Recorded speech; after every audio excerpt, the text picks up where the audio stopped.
is Wednesday, July 22nd, 2020. It is 4:00 p.m. And with that, I call this month's Community Oversight Board meeting to order. Want to pause first and foremost to establish quorum by doing a roll call vote here to just ensure we have the necessary number of board members here. Mr. Campbell Gooch.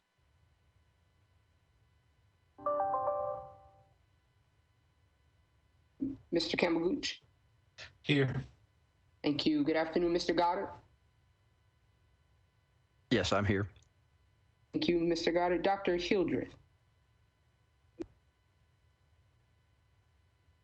Is Dr. Hildreth here with us yet? Okay, I'm sure she'll join us soon. Mr. Holloway, I believe Mr. Holloway might be experiencing some technical issues here. So I'll come back here to him. Dr. Lewis. Now, Dr. Lewis. Dr. Lewis, can you hear us? I see you there, but you're on mute still. Yeah, I'll come back around. Mr. Martinez. Here. Thank you, Mr. Martinez. Good afternoon. Ms. Ross. Here. Thank you, Ms. Ross. Mr. Sweeney. Here. Thank you, Mr. Sweeney. Mr. Witzel. Mr. Witzel. Okay, I'll come back to you, Mr. Witzel. We have, is that Dr. Lewis? Can you hear us, huh? Dr. Lewis? I hear rustling, but I can't account for that as a confirmation. Dr. Lewis, are you with us here? Yeah, I'll come back. Mr. Witzel, are you present? Mr. Witzel? See, perhaps it's not a group technical difficulty. Let me go back to Dr. Hildreth. I see you online here now. Can you hear us okay? I can hear you. Can you hear me? Yes, we can. Thank you very much. Welcome. Good afternoon. Dr. Lewis, just one more time. I'll try to connect with you here. Okay, Mr. Witzel. Okay, thank you. I'm gonna, and with me here, I have 7 confirmed verbally here. Mr. Witzel, I see it says you're trying to speak here. Are you there? Okay. If we could, remember our staff there could just reach out perhaps to Mr. Witzel and also to Dr. Lewis and see if we might be able to offer assistance. And also Mr. Witzel and Dr. Lewis, if you're going to feel free to continue to try to just stay present, even if we move forward. I want to make sure we can get your voice accounted for here. Thanks everyone for your time and also for the attention to the pre-reading materials that were sent ahead of time as well. We'll start by reading the appeal statement pursuant to the provisions of section 2.68.030 of the Metropolitan Code of Laws. Please take notice that decisions of the Metropolitan Government of Nashville and Davidson County Community Oversight Board may be appealed to the Chancery Court of Davidson County for review under common law writ of cert. Any appeal must be filed within 60 days after entry of a final decision by the board. Any person or other entity considering an appeal should consult with an attorney to ensure that time and procedural requirements are met. Thank you. We'll move next to the approval of, actually, I like to do this in different order here. First, let's move to Mr. Pinkley before we do any approval of minutes. Thank you, Chair. I also just sent you an email. I wanted to let you know that Mr. Holloway has joined the group as well. Thank you. Welcome, Mr. Holloway. All right. So for today's electronic meeting, we'll do the same as we've been doing since March. Back in March 20th, Governor Lee issued Executive Order 16, suspending the in-person quorum requirements for these meetings. That has been extended through Executive Order 34 and now Executive Order 51, which is currently set to expire at the end of August. So in order to conduct today's electronic meeting, we need a motion and an affirmative vote by the board, basically stating that the board's meeting today to conduct essential business and is doing so electronically to protect the safety and welfare of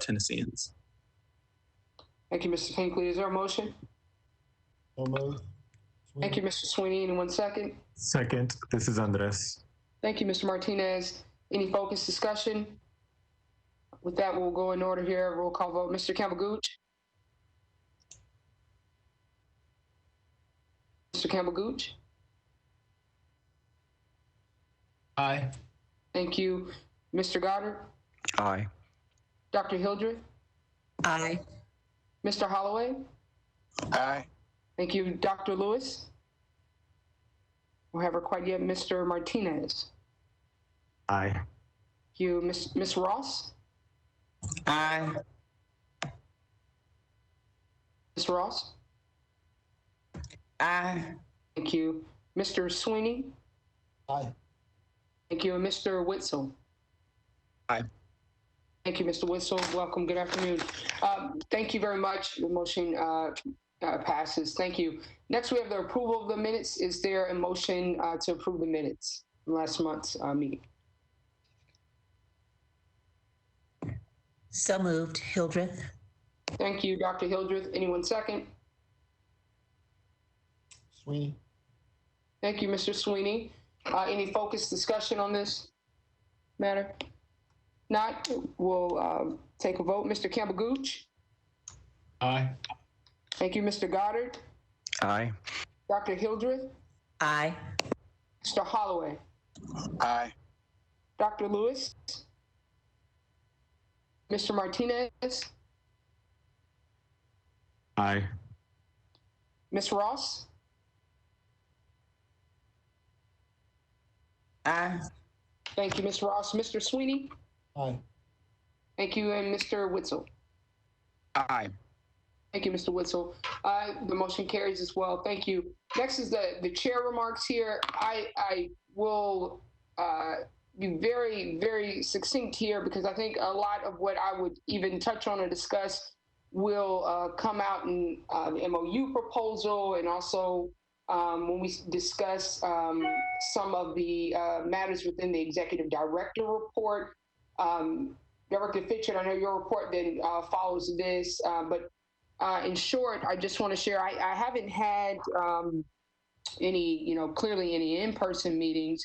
I did have an email exchange. I think we all saw the communication I sent out to impress upon the mayor's office the importance of ensuring the community's voice is heard early and often as it relates to the selection of the next chief of police. I want to share also that just in time and space and how things move rather quickly, the executive committee met on I believe it was last Monday. Director Fitchett, correct me if I'm wrong here, but I believe it was the 27th, the 20th, the 13th. We were on the 22nd. It was on the 13th that we met in that afternoon time. And then after that, on that Tuesday morning, the commission met, the Civil Service Commission met to review the position description, the vacancy announcement as it relates to the chief of police. We did not discuss that matter during the executive committee meeting, one, because I was completely unaware of it, didn't have any idea about it, but it did raise the just very obvious point in question of how will the COB be engaged and what is the true, what is the transparent path forward for the selection of the chief of police? I mean, many of us here in the board and the community at large, we read our local and state and national papers. And so seeing and learning things in the paper before we hear about it from our leaders, to me, I just felt like there was an opportunity to strengthen that space, but also to continue to find a way to make sure the community has a space to say, this is what we'd like for our chief of police to have in qualifications and interest and background. And so I just want the board to be aware of that. I wanted to share space too, because I did ask that Director Fitchett share out with the board any communication I send out. I just think it's important that you see that, but also wanted to create space here if any members of the board had questions or comments or dissenting opinions on it. I just wanted to open that space up too. So let me pause for just that. Any comments, questions, or points here?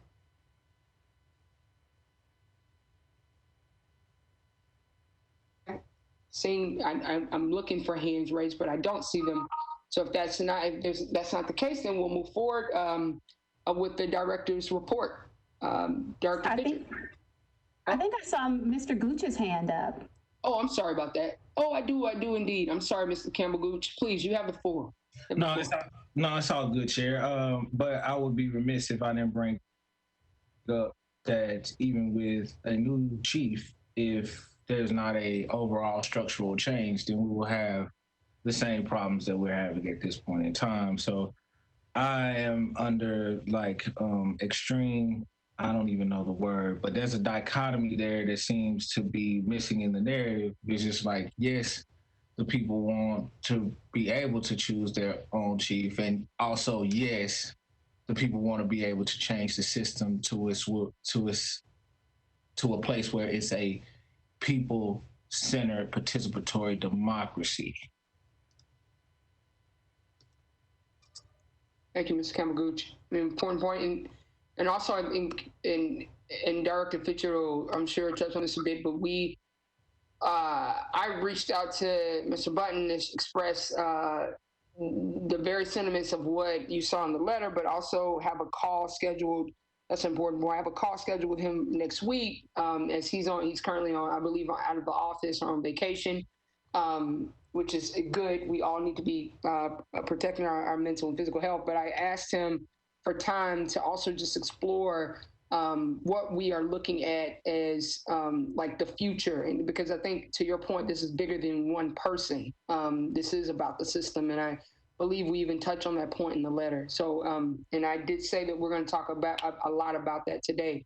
Director Fitchett, I know you have quite a bit to cover with us, but I appreciate Mr. Campbell Gooch always making it very clear that this is not a one solution space. It's not. I really appreciate that.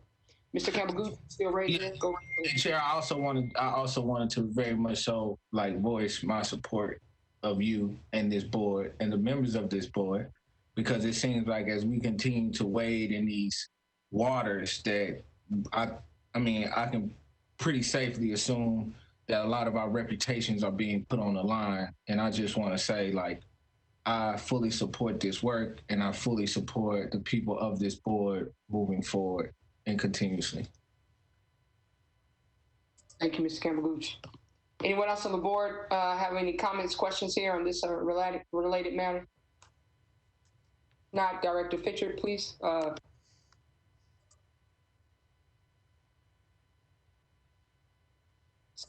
Sorry. Hello. Thank you. I'm going to cover we have a lot to cover, so I'm not going to spend a whole lot of time on the topics that are pretty self-explanatory so that we can move into some of the things that have come up over the past month.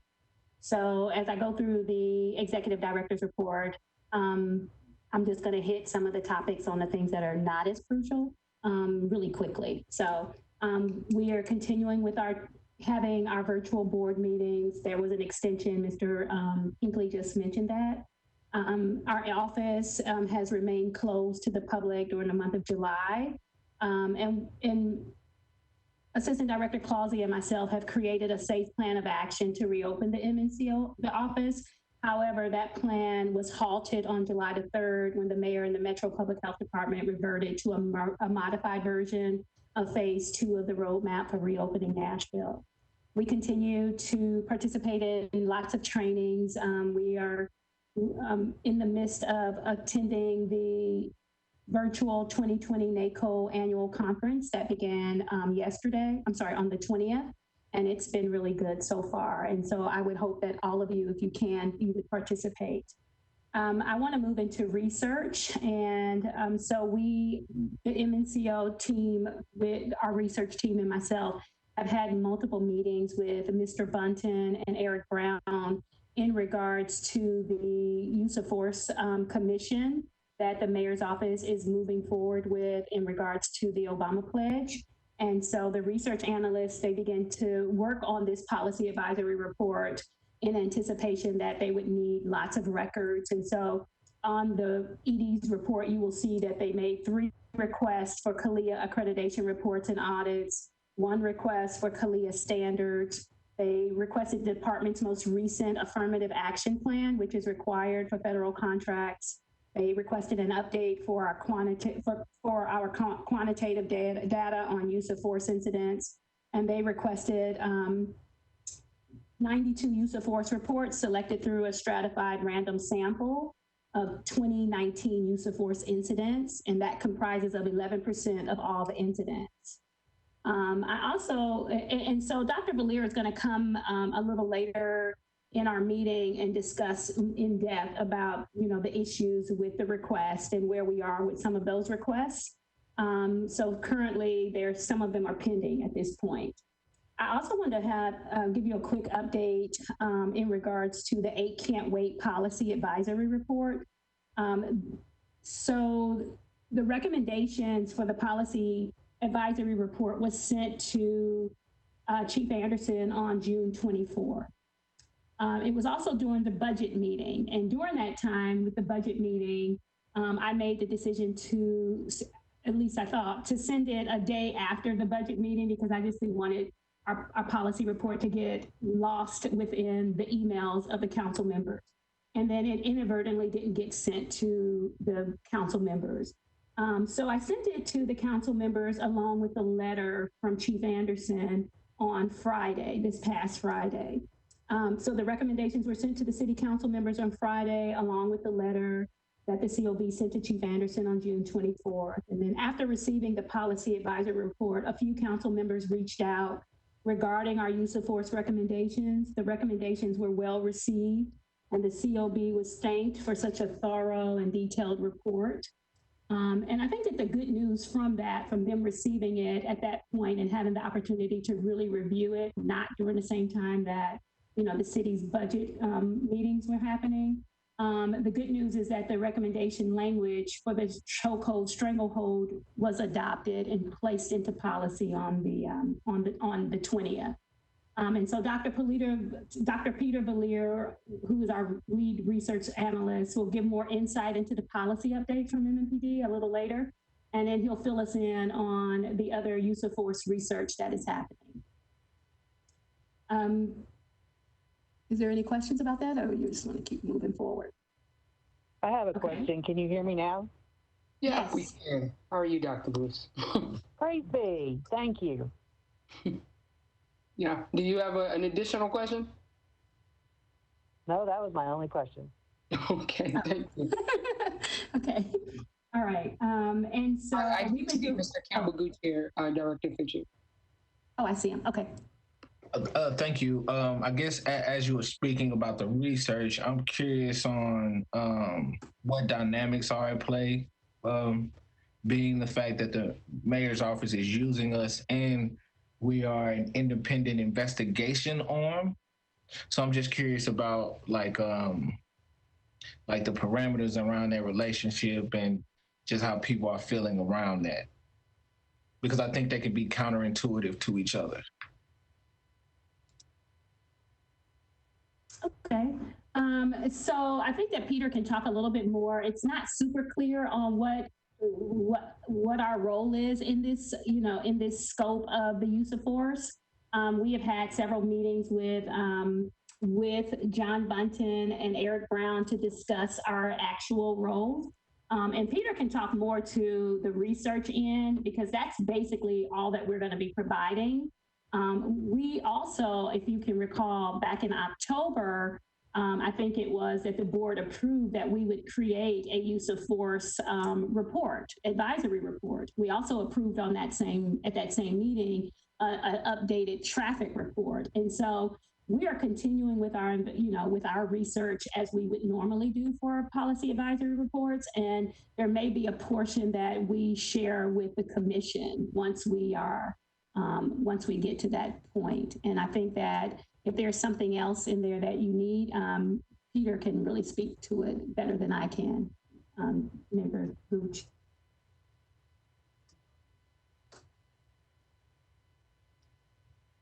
Thank you.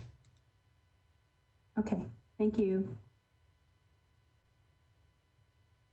All right, the community outreach piece, we've been really working really hard. Of course, since we had, and I think it came up in our NACO meeting, it was something that was that they said that I thought was super interesting in regards to the difference between community engagement and community outreach. Of course, we all know that those are two different things, but in order to transform our relationships with the community members, we just need to work really hard on building these, building better relationships.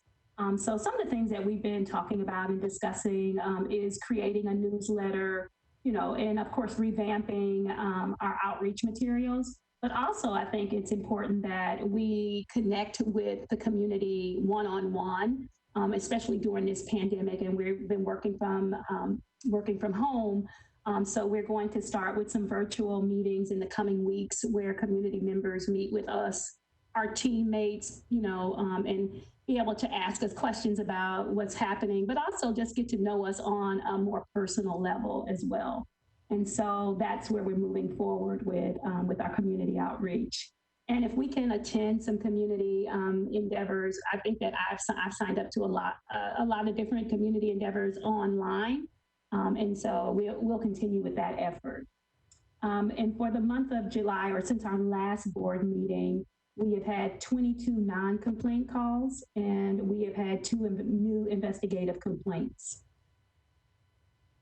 Any questions before I move on? If not, I'll move right into records requests. So in our last meeting, which was in June 16th, we received an agreement between Chief Anderson and between Chief Anderson and the District Attorney General's office, and that was facilitated by Law Director or Metro Legal Director Bob Cooper. And under the new agreement between MMPD, Chief Anderson, and the DA, the MNC investigators have submitted records requests to the DA's office that were previously denied by MMPD because of Rule 16. And some of those requests are still pending. The records agreement has worked when the DA's office has the requested information from MMPD, but on occasion, the DA's office, they don't have the particular records that we're seeking. And so then I would, the investigator would go back and ask through MMPD, and MMPD's response now is that we need to get a letter of authorization from the DA's office to release the information to us. And of course, that has sent up a red flag to the DA's office, which has stated that they can't give a letter of authorization to us to get records that are in the care of MMPD because the records aren't theirs to give.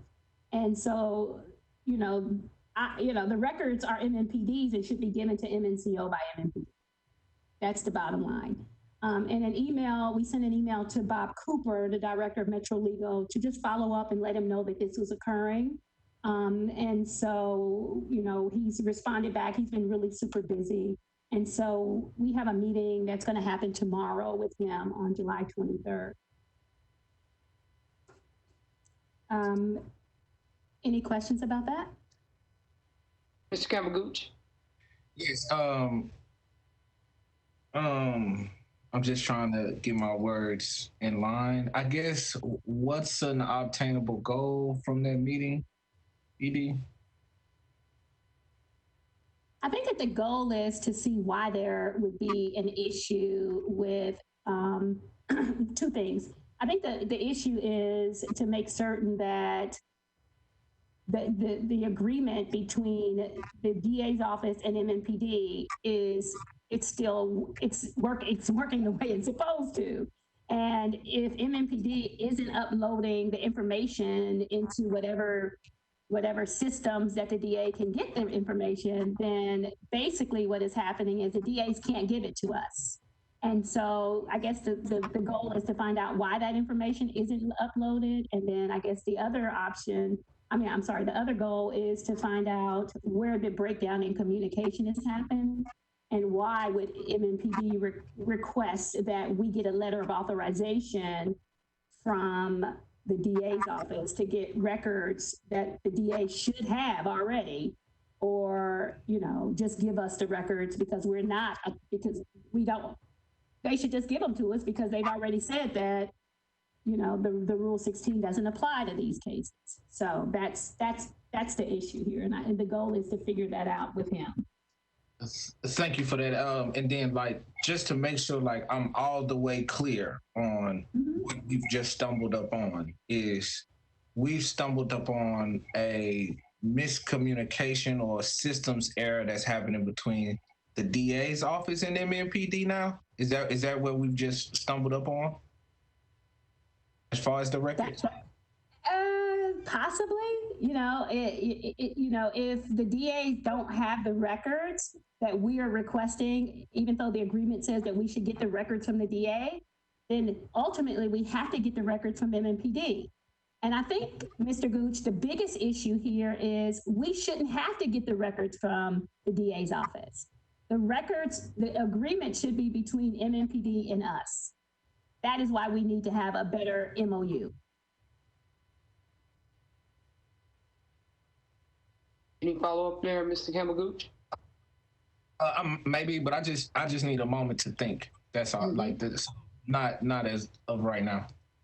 No, I understand. Please, we'll go to Mr. Sweeney, and then I'll come back, and then Mr. Martinez, and come back if necessary.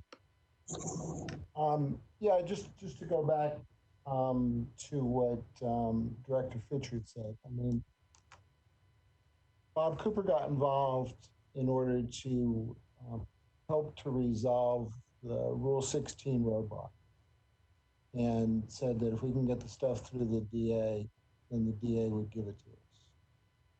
And the reason why we continue to encounter these problems, with the DA not even having some of this stuff, is because Rule 16 has no application.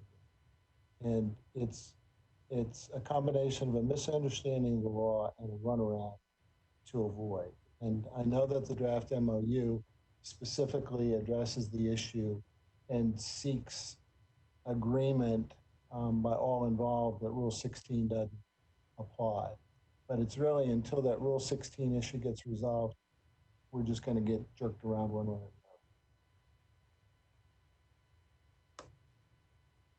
another. Mr. Campbell, Mr. Sweeney, before I go to Mr. Martinez, I just want to be clear here, and I want to ask a clarifying question here, because you've raised this in past meetings. I understand that a provision of the MOU says that if we determine something if either party determines that there's an emergency, that we can request a meeting that is not at the end of the year, but addressed earlier than that. I'd just love to know from your assessment here, do you see that being the case? Does it meet that threshold because it's impeding the progress of Director Fitchard and her staff, or is it something else, I guess? Well, no, I mean, at this point, I think until we have a new MOU, the proper way is to work through Cooper, Bob Cooper, but I think that we need to regularly make the point, that we do not see any application of Rule 16 in the first place. What we need to do is we need the mayor's backing, so Mr. Button's backing, to the new MOU, and with the mayor accepting the position that we take in the proposed MOU on, general consistent treatment of us with access the same way as OPA. And then that would mean that we would get information directly from the police department, and we get the same sort of thing that OPA does.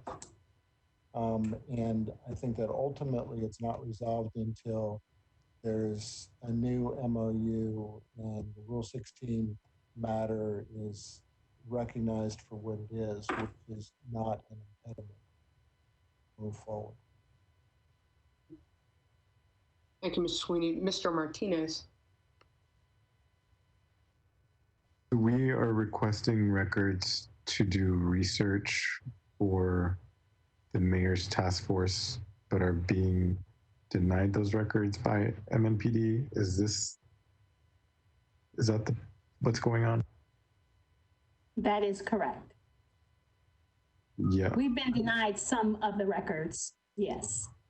And have we reached out to the mayor's office about this recent denial? So yeah, we have. I mean, of course, John Bunton he's on vacation, but he's in the loop. And so I think I'm just going to let Peter get deeper into that. And then because it's a lot to it, Mr. Martinez, and I don't want to like get out of place with it because there's a whole list of things that we're going to run down in regards to the records. And I sent some of that stuff to you guys earlier. And so I want him to kind of do it in a chronological order so that it makes sense. Got it. Director Pitcher, let me just, because I take Mr. Martinez's point, I know also that Dr. Valier has a larger space, and that comes, I believe, when we talk about in agenda item 10. I know you have other points to touch here, but I just want to share with Dr. Valier, if you could just prepare, let's go straight to 10 after we complete the executive director reports. And that way we can certainly come back in a separate order, but I think this is pressing for us to address most readily. Does that sound good, Director Fisher? Yeah, that's perfect. Yes. Great. Okay, Mr. Campbell-Gooch, and then Mr. Yeah, I got a couple of landing spots, but I think the first one is like these people seem to be breaking the law at this point, and I don't know, and I think that's what I'm having a difficult time wrapping my mind around. If this board is created as something as foundational as the Nashville Charter, and these people are violating the integrity of that charter, they seem to be pretty much so like literally breaking the law. So, I mean, I don't know where else we go new from here other than I don't know if there's like a federal body that we can call in to like get this done, but it doesn't seem like this is a fixable problem. Even we shouldn't even really need an MOU. That was a clarifying olive branch to like enter into an agreement on good faith. None of these things we should actually need if these people who are essentially making these decisions just accept this decision that was made by the people. So I'm just like, I think that's why I'm at a loss, because it seems to be intentionally breaking the law. And I don't know if we can strategically organize around people or intentionally, like, I don't know if we can strategically and intentionally organize around people who are in power in our city and are openly defying laws. I don't know what to do. I don't know what to do about that. And I'm really going to lean on like the collective experience of the people on this board, because that's what it feels like for me. Mr. Campbell-Gooch, thank you. I'm going to yield my comment now. I will have a response here, but I think I want to hear from the board first. So let me go first to Ms. Ross, and then I'll come back to Mr. Sweeney. I see your hand raised too. Now I will come back. Can you hear me? We can. You can. Okay. I think it's time that we start investigating our subpoena powers to address some of these issues that we're running into difficulty with. Thank you, Ms. Ross. You get a clarifying question. Mr. Pinkley, can you speak to that? Yeah, so the charter does give us the option, or I guess the statute gives us an option or a route to using a subpoena. That subpoena would have to be approved through the Metro Council. I think one of the steps we need to take is there is no process for the board to get a subpoena through the council right now. So we need to collaborate with some member of the council, whether it's through the minority caucus or other groups, to put a process together to have that go in front of the council and be approved, so that we can have a concrete way of requesting subpoenas through the council. The issue that we may run into, and my interpretation of Rule 16 is the same as Mr. Sweeney's, but I think the issue that we'll run into until that issue is cleared up is that the rule would potentially limit our ability to get a subpoena through the council. They could, in theory, rely on that as us trying to step outside of the law to get a subpoena. And that would be the foundation for them to deny our subpoena request. So I think what it's ultimately going to all come back to is whether or not we can get the issue regarding Rule 16 cleared up. Thank you, Mr. Pinkley. We go to Mr. Sweeney, and now I will go in order here. I think I see Mr. Kambaguchi and then Mr. Goddard. Well, two things. There's a limitation in the state statute on subpoenas that prohibit the subpoenaing of confidential documents. So for what we're looking for, that may well be an impediment generally, to the extent that the police department claims that much of what we ask for in one way or another is confidential. But ultimately, there's a very easy way to resolve this. All of this is within the power of the mayor. The mayor just has to say, this is what he wants done. And you know, I think that that's really the focus. And either directly at this stage or in combination with the new chief coming in and a promise from that new chief to, sign and abide by the new MOU, that's the way ultimately to resolve it, I think, most quickly.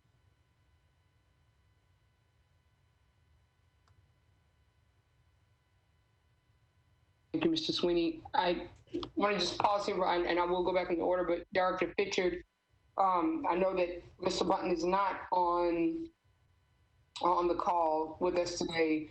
However, he did email to say that he would be listening in to the recording.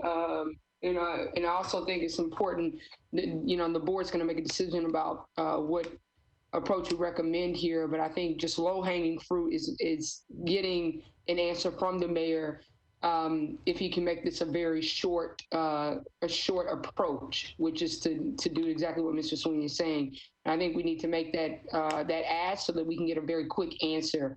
And this is an answer that, quite frankly, needs an answer and can't wait a couple of extra business days. And so we can work together here. But I do think we need to get a question over to the mayor's office before, as soon as possible here. And we can engage that. I think, Mr. Brown has been an incredible partner just early on here, reaching out to him as he's been acting in Mr. Button's absence as well. But let me go back and stay in the queue here to Mr. Who did I say? Mr. Goddard, Mr. Kambaguchi? I can't remember. So whoever can hit unmute quicker. Okay. Yeah, I would like Mr. Goddard to go first if he doesn't mind. Absolutely, Mr. Goddard. I appreciate that, and I don't mind. I absolutely agree with Mr. Sweeney's comments. My assessment, which you guys may not share, is that what we're looking for is the quickest way to get the documents we need right now, the ones we've asked for, to us, and in a manner that sets a pattern and has people bought in on the other side to the pattern. That's how we will quickly get documents in the future. And tying it to Mr. Sweeney's comments, I think getting the mayor's office on board with John Button or the mayor himself, and I think going to Bob Cooper to make sure we have his support and agreement that what we're asking for is a legal process, doesn't violate any requirements of confidentiality or whatever else, would be extremely helpful in that. That's what I had. Thank you, Mr. Goddard. Mr. Kambaguchi. I also wanted to center and hold a both and approach. I think we can, I also wanted to say very succinctly is these people seem to be unwilling to accept that this board is created and have power. So I want to let the board members know, like, I'm in a space where I am ready to subpoena every single record that we need through council at this point in time, because I do think it is time to start pulling cards and playing cards. Yeah, because we need to have, obviously to this point, the mayor has been unwilling to make a final decision on fully empowering this board. So I don't have any expectation that his actions will suddenly change. Also, they have been lukewarm, to say the least, when it has come to propping up this board. Thirdly, it is obvious by their actions over the past 4 months that there's a canyon growing between the people and the people's demands and the mayor's office. And so I really want to stick a pin on that and hold that here. And I'm prepared to make a motion that we subpoena every single document that we need and that is being denied to City Council. Thank you, Mr. Campbell Gooch. A motion's been made. Does anyone second? Anyone second? I second.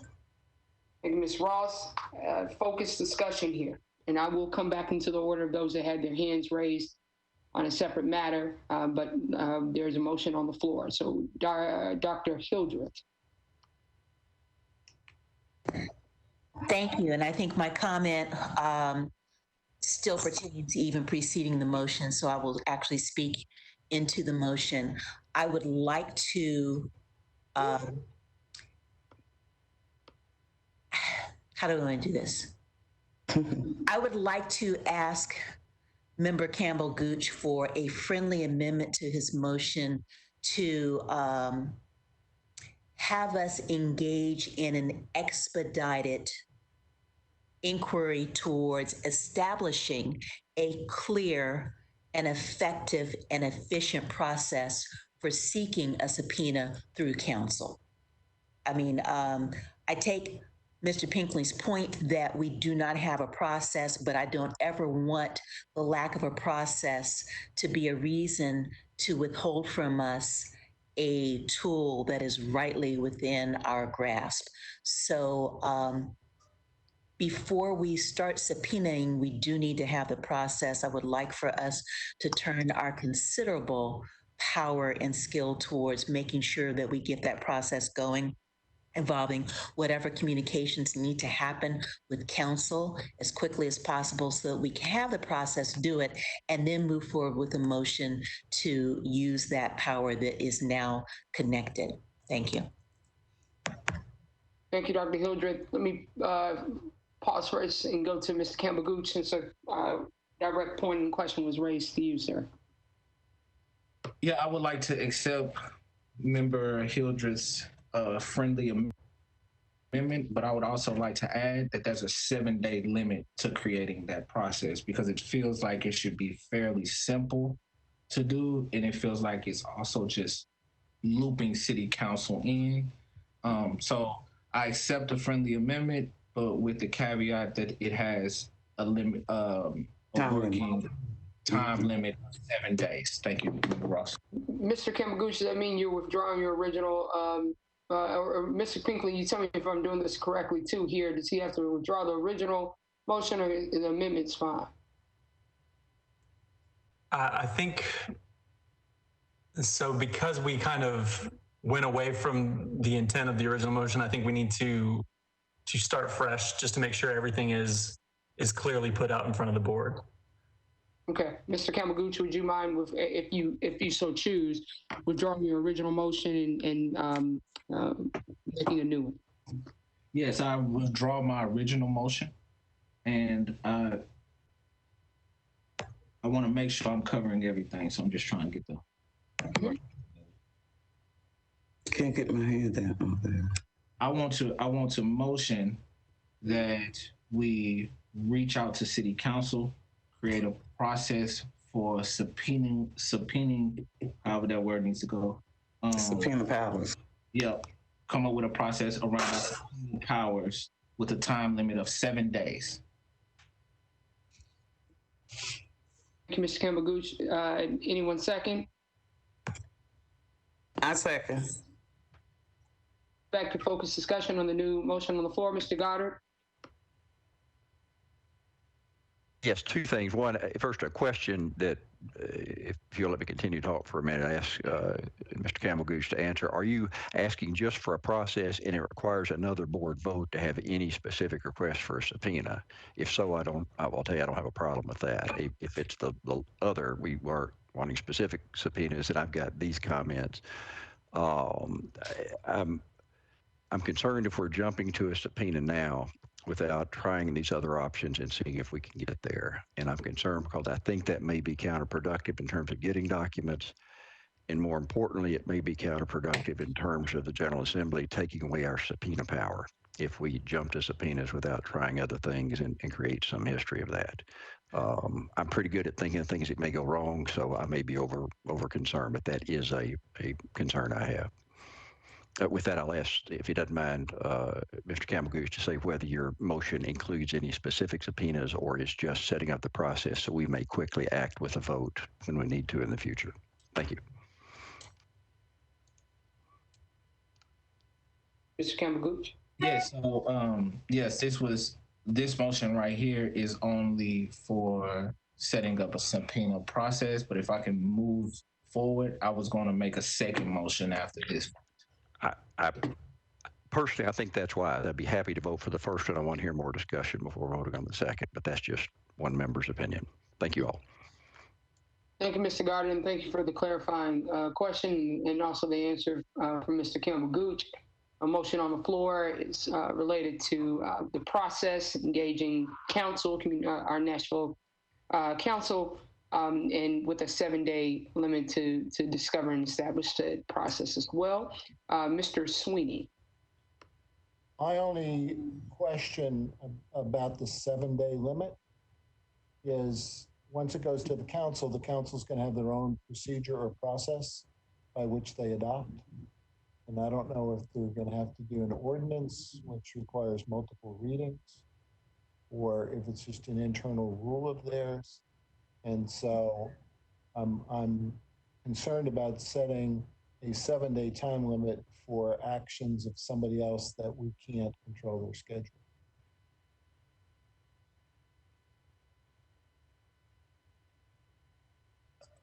Thank you, Mr. Sweeney. Important point, though, and it's important to note, yes, could have a different schedule there. Mr. Campbell-Gooch, I see you raised, your hand raised, but it's not raised anymore. Were you wanting to make comment? Yeah, I was wanting to respond, Chair. Please do. So I take Member Sweeney's point with a grain of salt, because we know that that's what's going to happen, right? We know that there's going to be stalling, there's going to be tortoising, there's going to be an effect where people literally try to systematically delegitimize this board, right? And I'm willing to put, I think, without an aggressive timeline like 7 days, it doesn't make the issue urgent. We have an urgent issue. We've been fighting for this records thing since the inception of this board. And so my concern is that if this keeps lingering like this, it just further delegitimizes this board. Thank you, Mr. Campbell-Gooch. Dr. Hildreth and then Mr. Sweeney.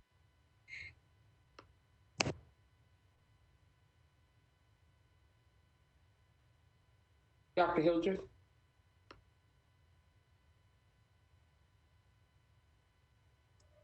I think you're on mute right now, Dr. Hildreth. Do you hear me? Yes, we can now. Thank you. Thank you. I would like to take Member Campbell-Gooch's concern about timeline.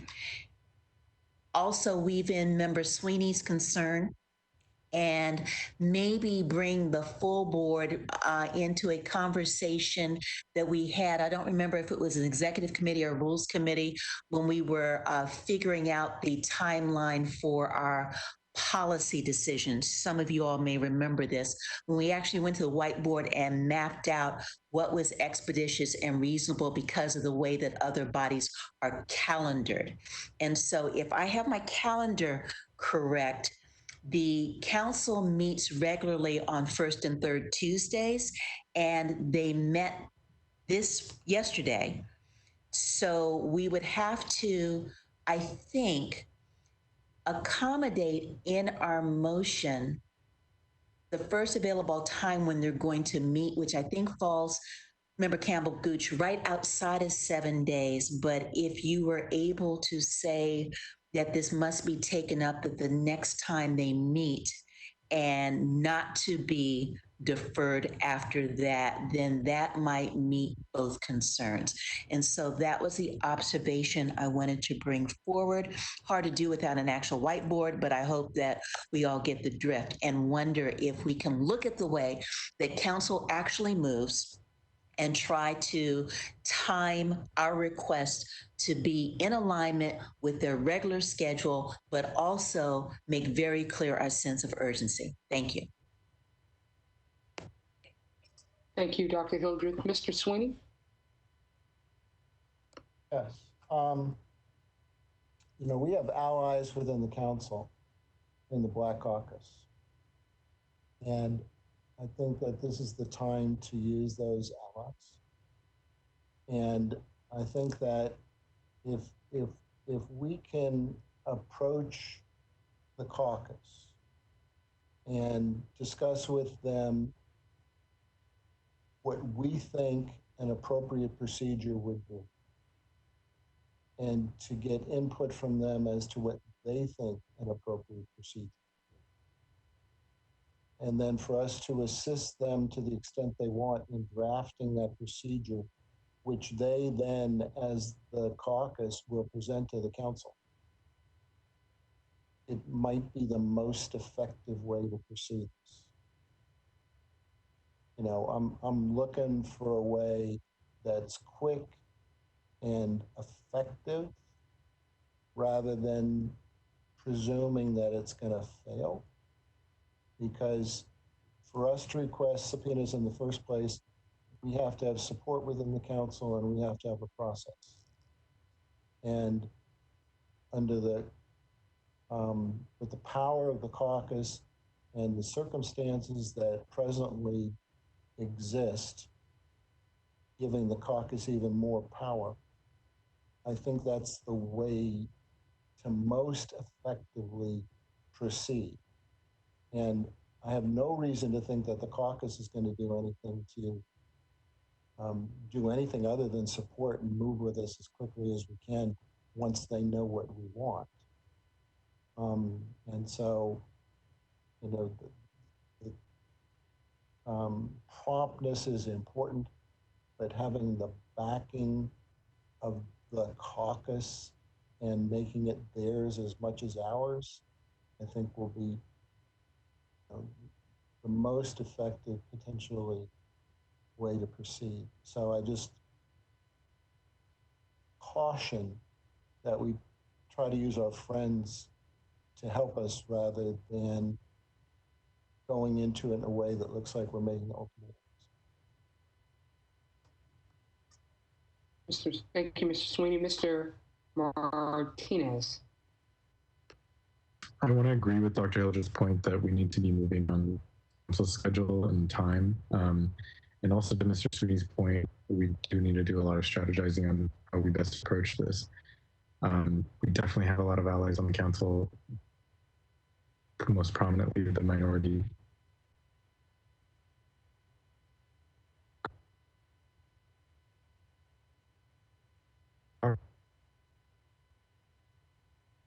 Okay.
Mr.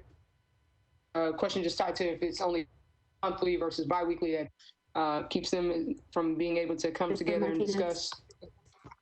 Yep. I'm sorry. Yeah, I was just thinking about in terms of the timeline that we were tossing around. I was just curious how often they met, or if they met monthly, or how. You might want to text me. I can try to find that out myself. So. Okay, I understand. Just one moment here. Let me just pause it. It seems we're having technical difficulties right now. Maybe wrong here, but Dr. Fitchard, seems you were sensing it as well here. I believe a few members of MNCO lost connection here. Mr. Assistant Director Clossy, are you here on the line though? I am. Can you hear me? Yep, we can. I think some people got bumped. I did. Yeah, for a minute I was off as well, but everything's back now, it seems like. Okay, all members of the board, at least I can, looks like everyone. Director Fitchard, are you on as well? Can you guys hear me? We can, yes, we can hear you. Okay, just 1 second. Todd, can you get connected with MNN and find out if there's what the issue is and if they can correct it for us, please? Yeah, I'll see what I can do. Thank you.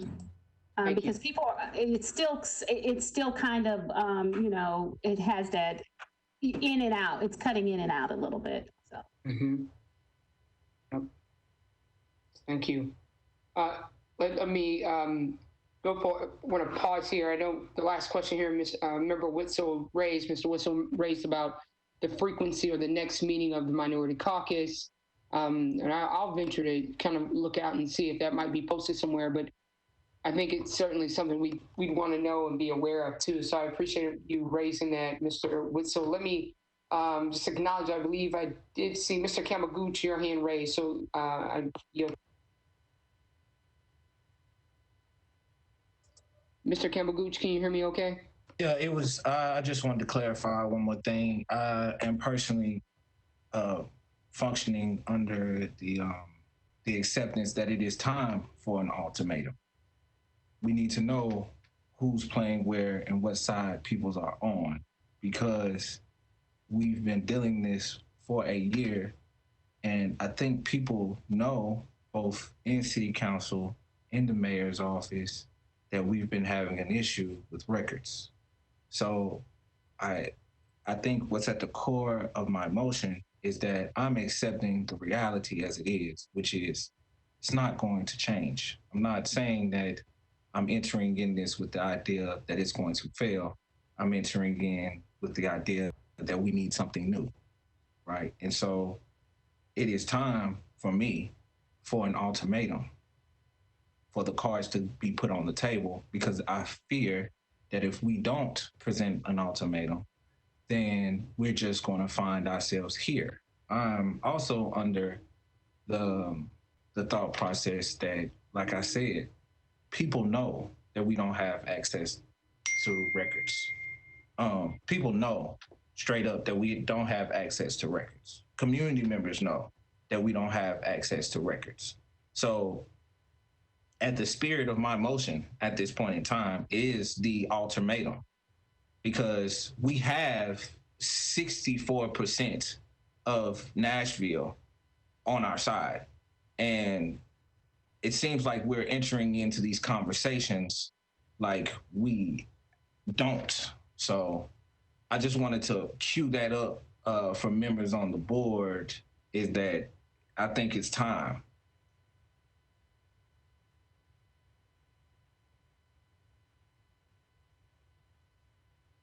Mr. Kamagooch, are you there? Yeah, I'm here. Okay, I didn't know if you concluded it cut out on my end at the very end, or what sounded like your very end. Yeah, so I just wanted to queue up for board members that I think it's time. I think it's time that we present an ultimatum, move it past just having backdoor conversations, and actually put a lot of skin in this game. So that's at the core of my motion, is presenting an ultimatum so we can, if there are allies, then we can activate those. But if they're not our allies, then the lines become clear. Thank you, Mr. Campbell Gooch. Ms. Ross? I agree with Mr. Gooch. We've been having conversations, sending emails back and forth, and we're still at the same place that we've been, like he said, over a year ago. And I think it's time that we make another move. Ms. Ross. Mr. Sweeney?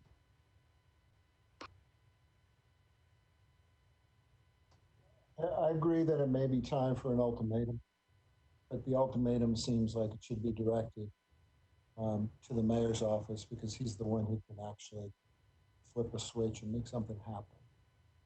As far as making an ultimatum to the council, I don't think that's the best strategic choice at the moment, because we haven't asked them to do anything for us yet. So to make an ultimatum where we haven't asked them to do anything before, and where they can act as the gatekeeper to something that we want, I think is mistaken. Where we have friends there, I think we should use our friends to get the procedure, but I think that we should approach it in the way that we're expecting them to help us, and to make the approach in that direction. While at the same time, the pressure through the MOU or otherwise is put on the mayor's office, because the mayor's office can just tell the police department, we're going to do this. Thank you, Mr. Sweeney. Mr. Witzel?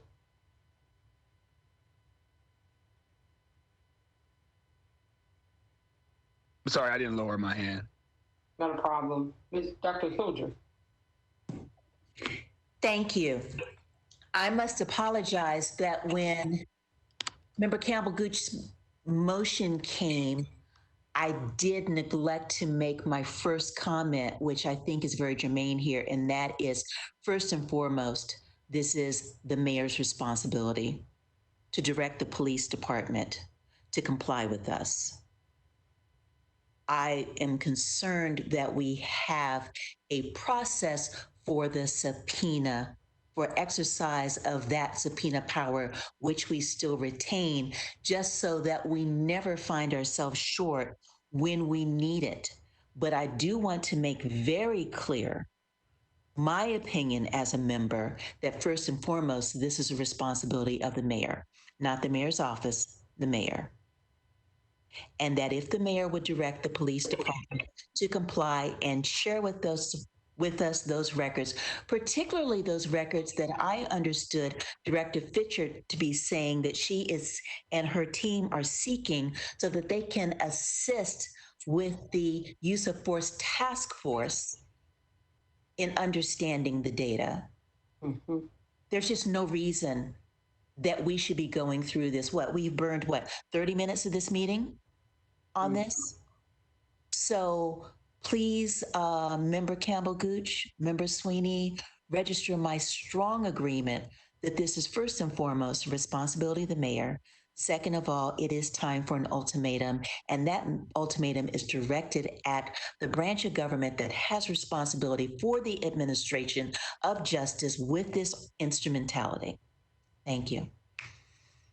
Thank you, Dr. Hildreth. I appreciate your points here. And let me just, I always want to create space in this focused discussion for everyone to be heard. So please feel free to raise your hand and I'll come right back to you. I see you, Mr. Martinez. I'll come right to you. But I would just want to point out something important Dr. Hildreth is raising here. The point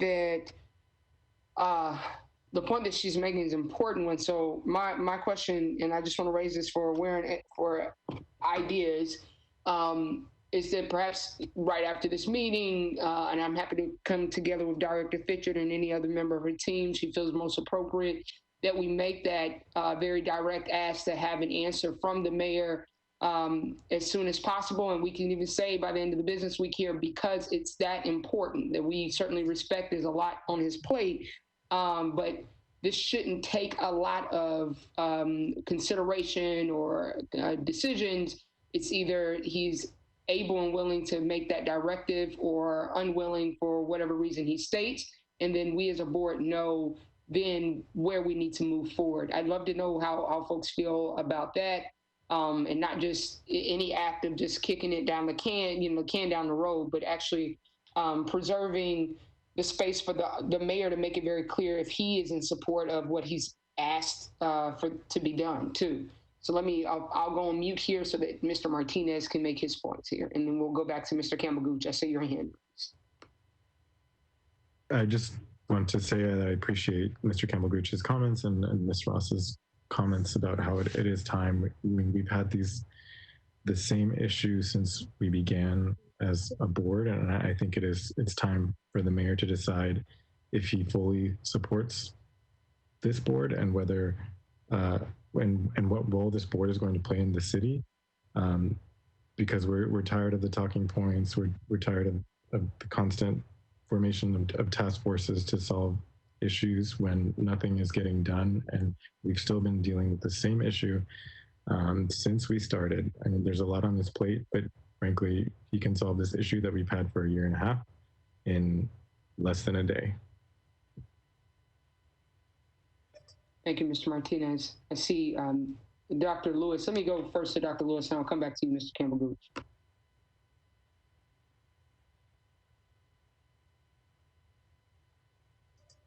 Dr. Lewis?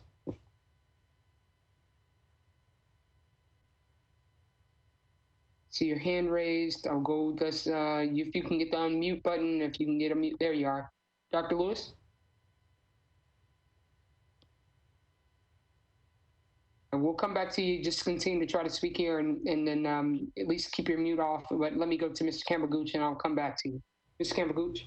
Point of order, Chair. Can you reread the motion that is on the floor right now? Mm-hmm. Yep, I don't, well, I'll be honest, I'm not acting as secretary here. I don't have it written here in front of me, so I'm not gonna say it eloquently here. But let me pause and hold, because I do believe we have someone taking direct notes. Director Fitchard, is that true? Or is it usually the reading back of the tape of the recording? It's usually the reading back, but let me check with Ms. Person and see if she has that direct motion. Hold on one second. Okay, and that's fine. Go ahead. The reason that I asked, Chair, is because I think I want to change the motion a tad bit to make sure, because I think there's a lot of and both going on. I think we can reach out to the mayor's office, and then but I think we can also create start creating that process. And also, what you just mentioned before, it's I think all of those things happening congruently, I think that helps get to the core of what I was attempting to do with the motion. Mm-hmm. Mr. Kamaguchi, before we move forward, let's just flesh this out a bit, because I think, so let's just talk a bit about, you were saying the first part of this is would step one be for you to or correspondence or to get the mayor to say just very plainly, to Mr. Martinez's point here, also I think Dr. Hildreth's, to get the Mayor Cooper to just publicly state that he is directing them to release these records, and that helps us avoid this whole mess of anything else. Is that what you're saying? And then if not that, then something else? Is that how you're saying it? Well, I'm saying while we wait on his response, we could be creating the system just in case we need to use the subpoena power. I'm saying running those things at the same time. Okay, I'll come back here. Dr. Hildreth, and then I'll come to you, Mr. Martinez. I don't think I have my hand up. I'm good. Thank you. I'm sorry, Dr. Lewis. Thank you, Dr. Hildreth. Apologies. Dr. Lewis.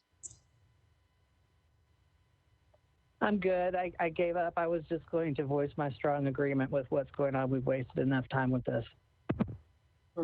Thank you, Dr. Lewis. Mr. Martinez.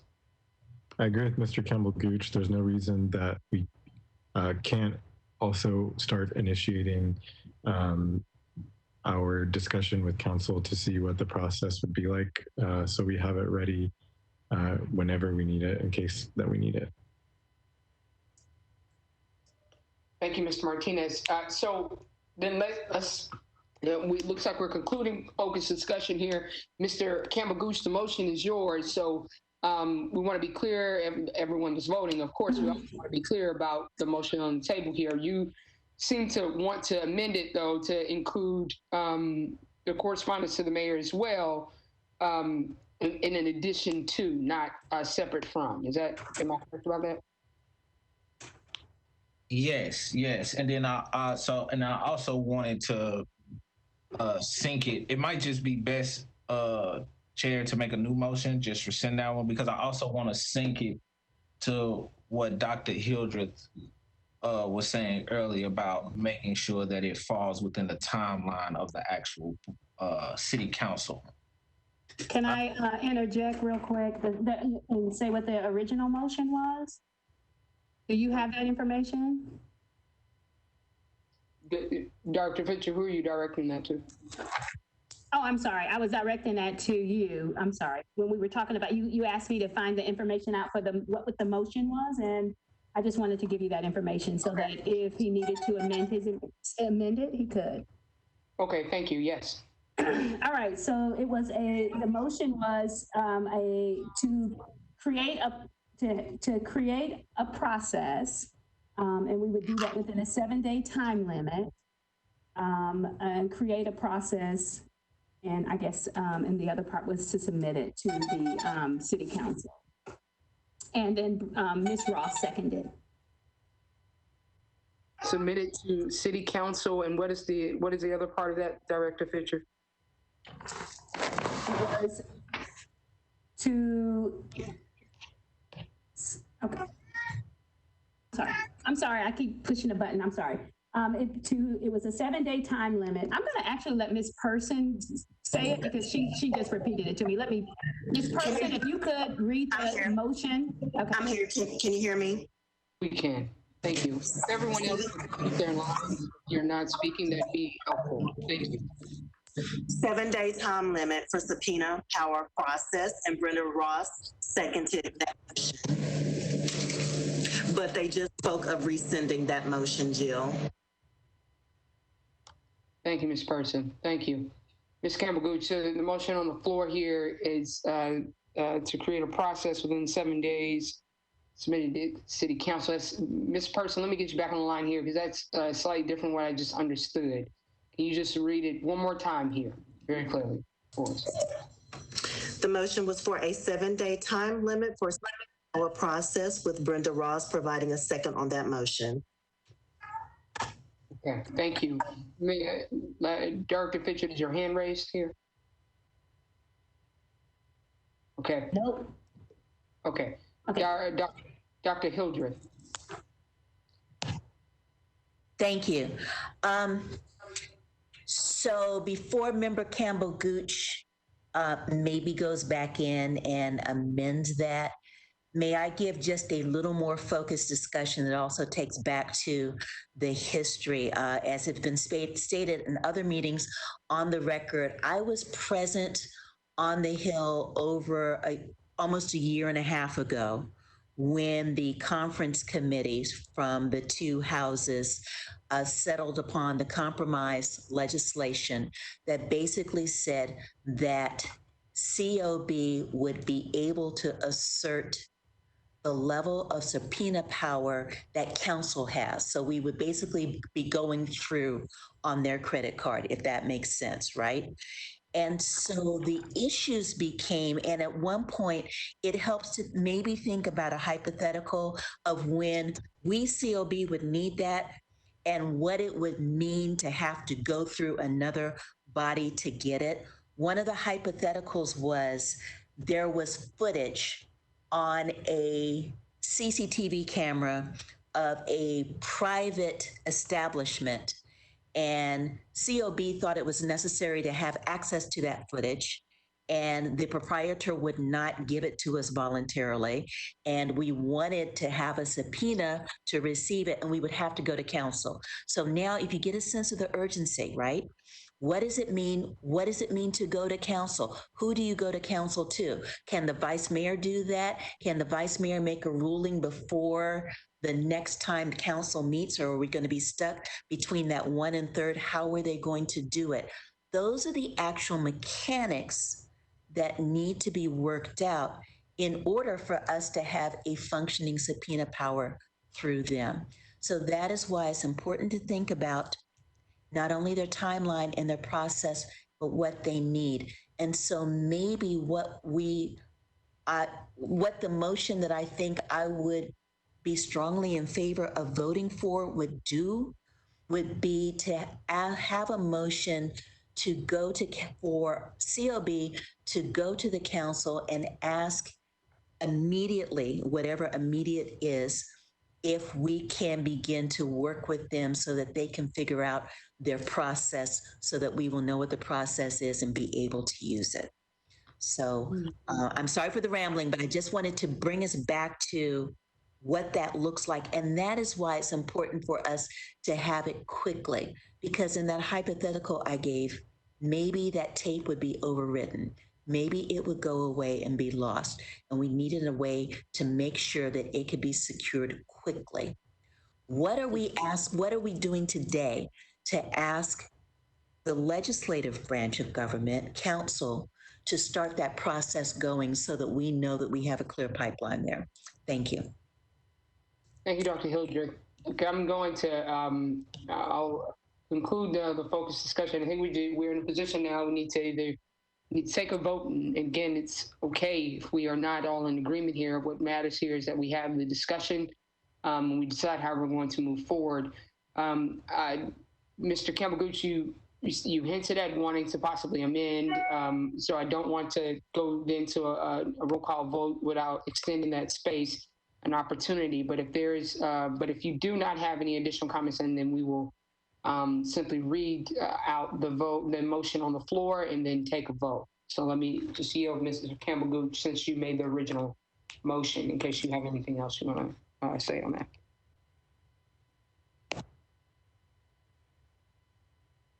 Okay. Ms. Campbell-Gooch, I see no muted there. I do see Dr. Lewis, you're unmuted, but I don't know if you had anything you wanted to say. Not Ms. Person. Is Ms. Person still on the line here for us? Or no? I don't know if she's still in.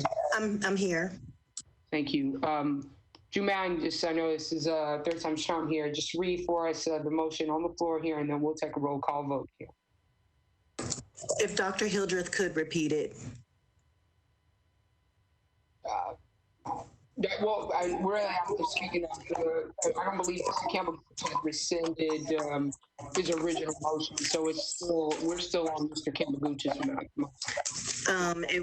If we are still going from Mr. Campbell-Gooch's motion, it was a 7-day time limit for subpoena power process. Thank you. With that, if there's no additional focused discussion, we'll take a vote here and roll call. Mr. Campbell-Gooch? Aye. Thank you. Mr. Goddard? Aye. Dr. Hildreth? Aye. Mr. Holloway? Aye. Dr. Lewis? Aye. Mr. Martinez? Aye. Ms. Ross? Aye. Mr. Sweeney? Aye. Mr. Sweeney, was that aye? Yes, it was. Thank you. Mr. Whitson? Aye. Thank you. Motion carries. I will vote aye as well. Unanimously passes. Thank you. Now we have, we need to have a very clear path, and I'm going to just offer this. I do believe there's certainly board members should be engaged in this space, in this conversation. We'd be remiss, however, of course, not to have our executive director and lock in step and as the leader of our MNCO staff there. I make no assumption here about who is interested in this. As chair, I'm always able and willing here, but I want to open this up to the body here. Is there anyone that has particular interest in this? Because I do believe it is important that we go into this space both sharing but also listening, and aware that there is certainly going to be a timetable that may not directly align with our own. And so I think that's very important to keep in mind. And so I just want to state that before then yielding the space. Anyone of interest here or have a particular feeling that that it should be the chair or should be someone separate in the board here? I'm happy to just appoint a one-person committee to that too.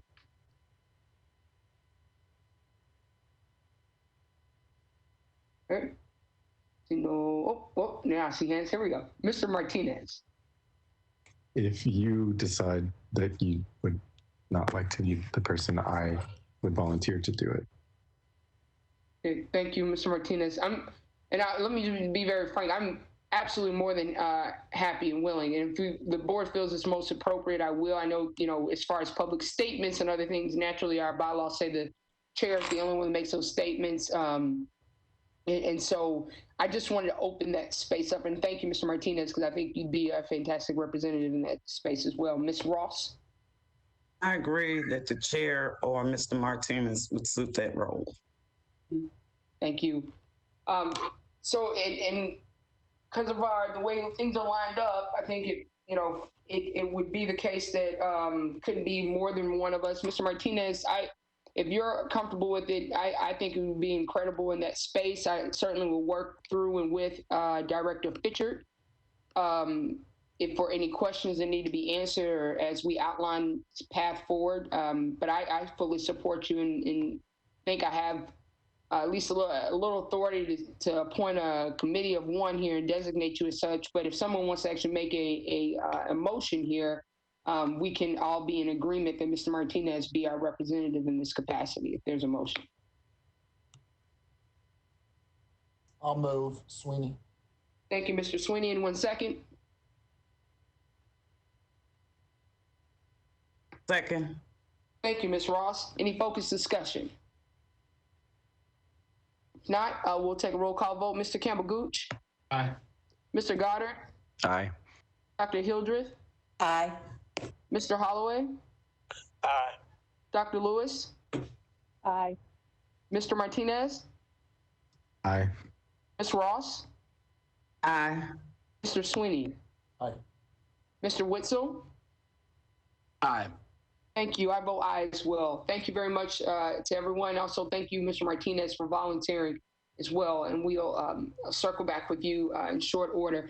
Let me just, and Mr. Director Fitchard, I know you were in the midst there of your director's report. Is there anything else pertinent in that space you want to cover here with the body before we proceed?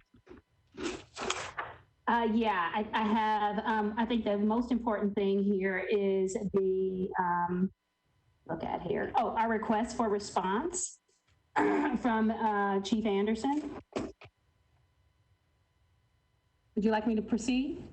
Please. Okay.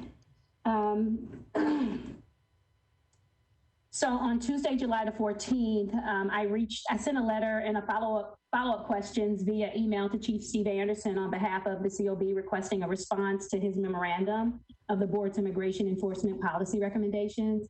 The letter requested that he respond to the questions within 7 days.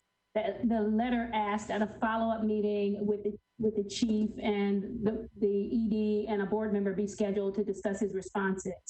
After we received his responses. He responded on July the 15th. He requested a meeting in person that same day. I consulted with the chair. We requested that Chief Anderson first send his responses in writing within the 7-day time frame that we discussed in the executive meeting, and a meeting would be scheduled for a follow-up discussion at that point. I heard back from Chief Anderson on Sunday, July the 20th at 10:58 p.m. And his response was pretty lengthy, and it went into a whole lot of things in regards to meeting with him. And I also responded to Chief Anderson after I received that message and basically asked him to respond to the questions that the board had. Because I think in my response to him, I just basically said that in order for our meeting to be productive, that we needed to have him respond to those questions so that we could move along in his responses. and that we would be able to really just focus on what was at hand, which is the Immigration and Law Enforcement Policy Advisory Report. And that was sent to him on Monday, July the 20th. And we have not received that response from him. And his 7 days have passed. Thank you, Dr. Okay. Just one moment. I just want to, so I just want to make it clear. You were saying also that you followed up by email yesterday. Is that correct? Or today? I followed up yesterday. Yesterday. And have not received a response. I think my last, let me see. Yeah, I have not received a response from him. I don't think that I had my last response to him was on Monday. Was on what day? I'm sorry, it cut off. On Monday. On Monday. Okay. And so, but today, or rather, I haven't received any response from him since that day. And it should have been received by yesterday. Yesterday. That's correct. Gotcha. Okay. Just want to be clear. We can come back. I think there's two things there. Is there anything else on that point there? No, that's it. And you have not followed up since then. Are you planning to reach out now that the date has passed, the deadline has passed for 7 days? I mean, if you guys want to, I think it's obvious that that Chief Anderson doesn't want to respond. I mean, we've asked him to send those. We've asked him 2 times to respond within 7 days, and he hasn't done that. So I think it's clear that we will not get that response. And so, or we'll get it whenever he feels like sending it. So I hadn't planned on it. No, I understand, but everyone has a boss. And so and I want to pause here, the board, tell me how you feel here. But I believe in track records here. I absolutely understand what you're saying, Director Fitchard. But I don't believe we have officially looped in John Button yet, or the mayor's office. Have we made them aware of this? Yes, I sent it to Mr. Bunton. Yes, I did. Yeah. But we have not, because Button's out of the office, not here all week. You wouldn't. That's correct. Response, right? Okay. So let me, if the board has any additional thoughts here, let me know. But if we are already, and we haven't just absolutely agreed, but have already agreed that there does need to be a stream, or it sounds like we were in agreement about a correspondence to the mayor as it relates to the records. I think it's also important, and I want to muddy the waters here to make it very clear that we have not received any type of written response from Chief Anderson. I just want to impress, I want both the board and the community to know, Chief Anderson was very quick to send off response after response, and eager to meet. He was responding to Director Fitchard and pressing for a meeting 3 o'clock the next day.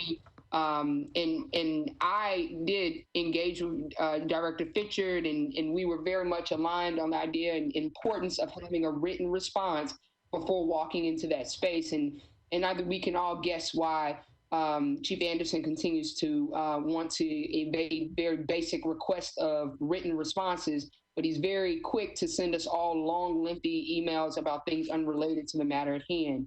And so I don't believe that the request made in writing is a big one. I don't think it's a hard one, and he has a full staff to accomplish such. And it's also important that we walk into that meeting fully informed about where we are already aligned and in agreement, and where we need to come to the table to work together. And that only takes 2 parties engaged and involved.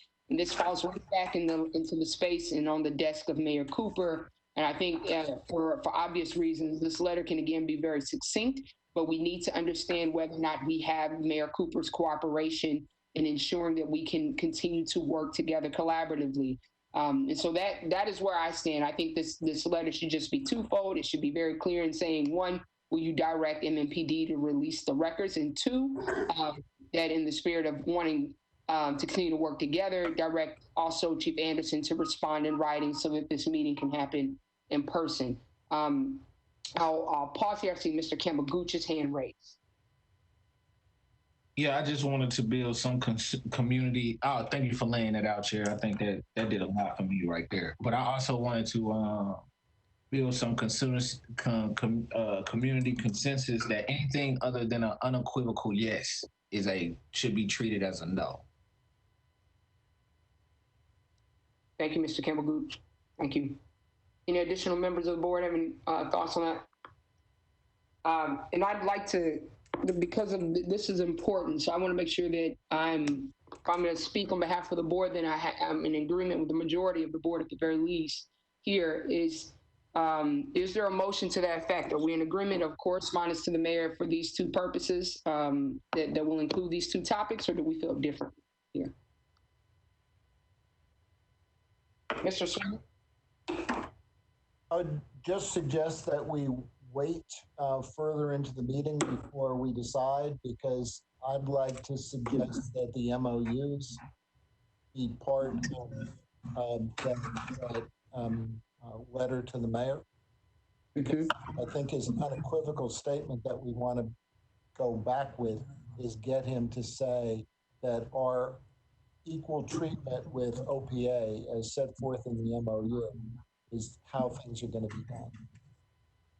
Thank you, Mr. Sweeney. I think that's a great suggestion. And I'll make the note for myself for us to come back here should we need to include additional topics on that. Absolutely. We can certainly come back to it. Director Pitchford, anything else here on the executive director report?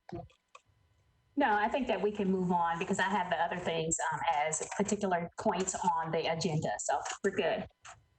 Thank you. I appreciate it. Thank you for the thorough report, for guiding us through it as well. Thanks to the members of the board here as well. Dr. Valier, as promised, I'd like to come to the policy advisory report update, and we all received materials ahead of time that we had an opportunity to read through. So there's, unless there was a specific question or no need to go too much in the weeds, rather, but to hit the salient points here, because I do want to leave space in the room for the board to ask their questions after you've given us your overview. So please, you have the floor.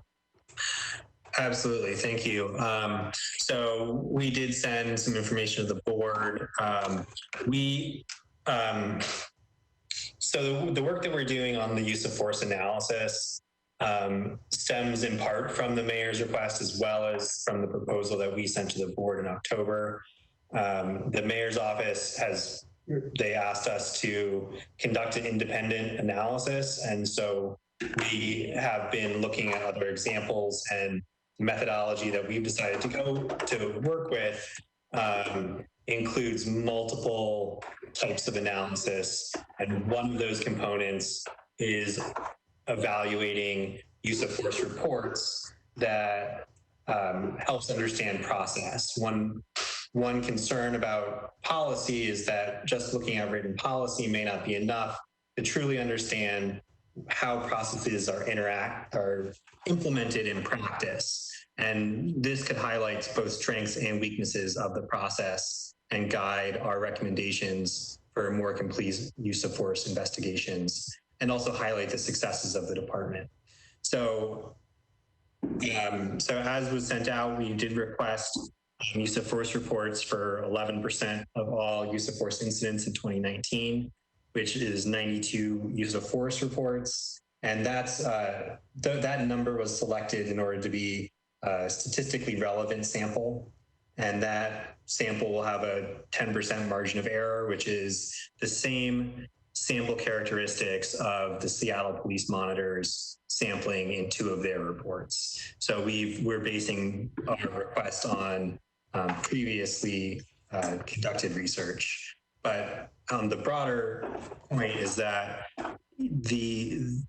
this process is really about the independent oversight and access, and that what we do is an important is an important function of our office. And so we felt that it was important to conduct an audit, which is a best practice and standard. Since the information that was sent, we did receive a response from Deputy Chief Hager, who indicated that the redactions that would need to take place on all of the documents that were requested include open criminal cases, any juveniles, victim information, or expungements, even though we are covered or required by state law to keep any confidential information confidential. So I'm happy to answer any questions specifically on the use of force report, but I know Mr. Roscoe and I are both planning to discuss the recent policy changes around the 8 can't wait proposals as well as the immigration. Thank you, Dr. Valier. Any questions from the board here? Mr. Sweeney? Yes, the methodology that you're using that looks, very well considered and obviously very appropriate.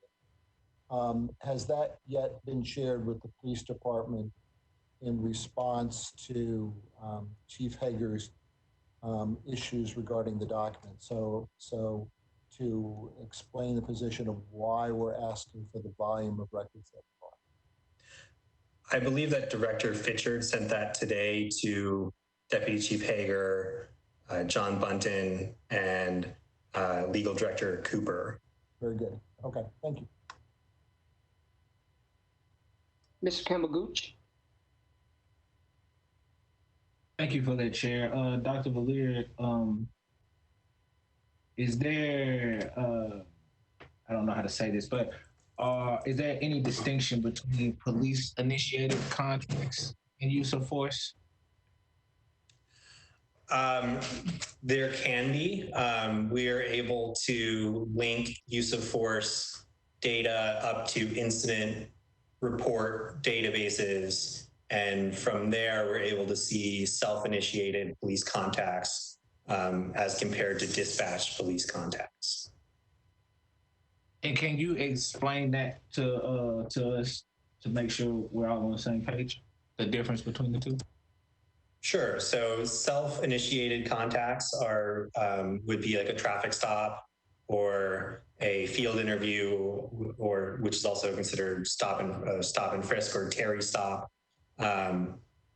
Those would be considered self-initiated.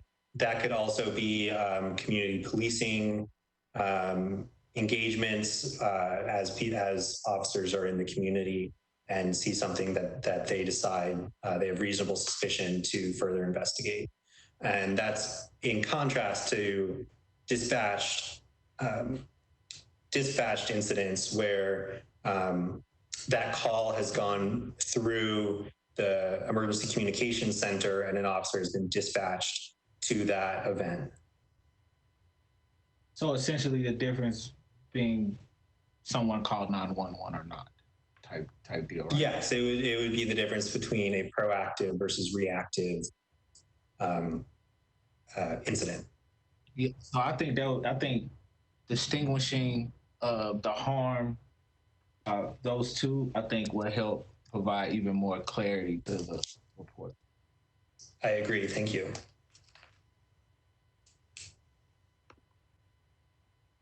Thank you, Mr. Campbell-Gooch. Any additional questions or comments here? Dr. Valier, any additional comments on your side?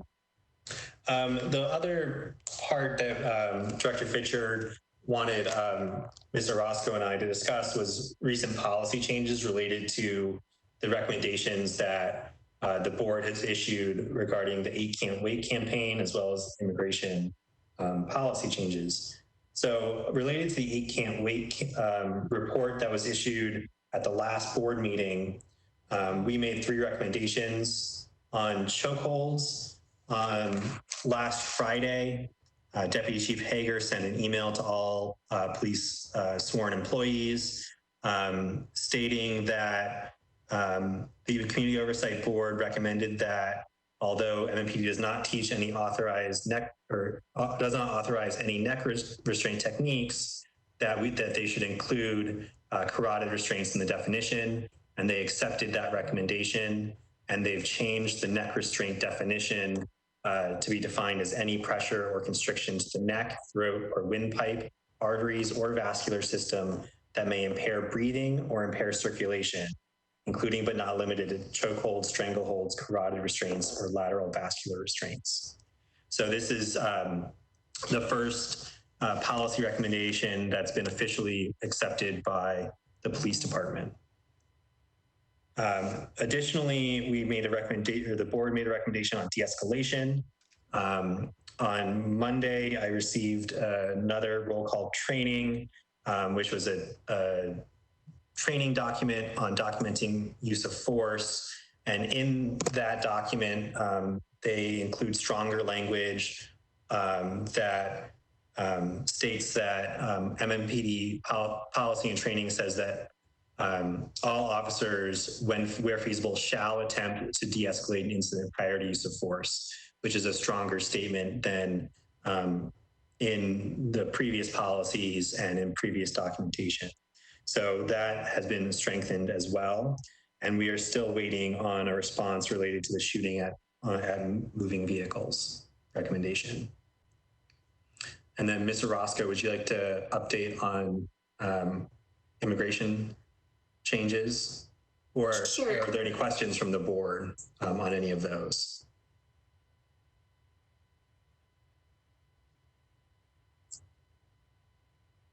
Okay, then, Mr. Roscoe, if you'd like to update on immigration. Sure, can you all hear me? Yes. Hello. Okay, great.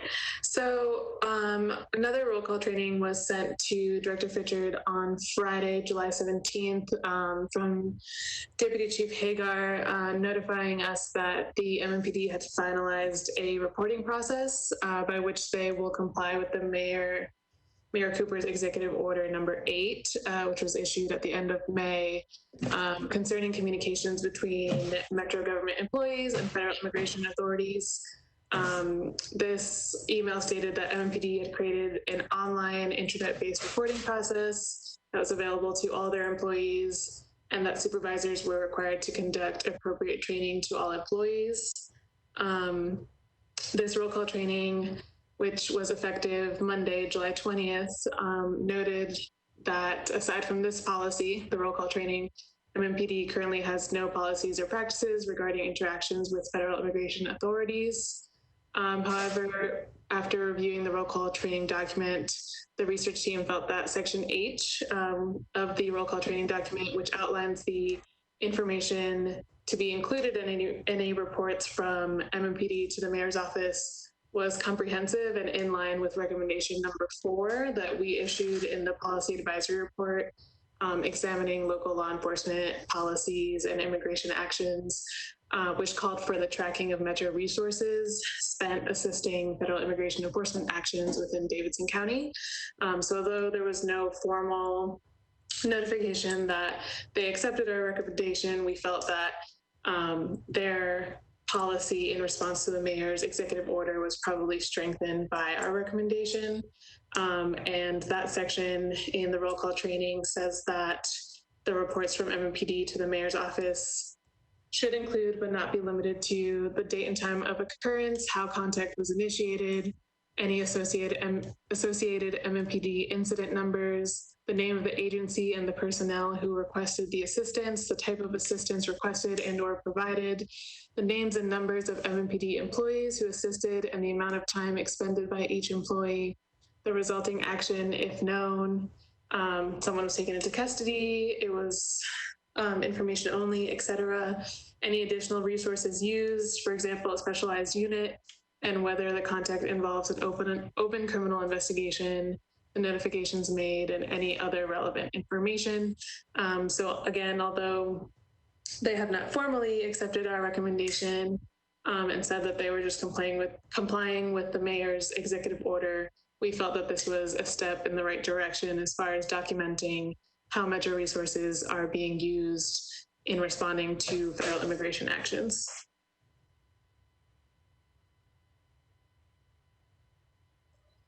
Thank you very much, Mr. Roscoe. I appreciate it. Let me pause for any questions, comments here from the board. Mr. Martinez. Thank you, Ms. Orozco, for that update. We're still unclear on how roll call trainings become formalized for future police officers, right? Because that's a question that we posed to Chief Anderson, which he hasn't responded to. Yes, that's correct. He was very adamant that these are formal trainings, but we're still waiting on a response as to how these trainings are incorporated into training for new cadets or how they're reinforced over time for everyone else. Thank you.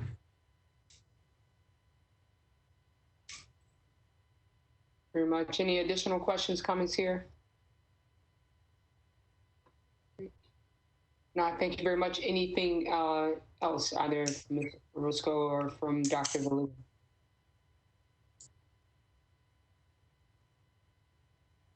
Mr. Campbell-Gooch? Yes, nothing specifically about this report right here. I was just thinking through what it would look like to follow up the 8 can't wait policy proposals with something that reduces all harm.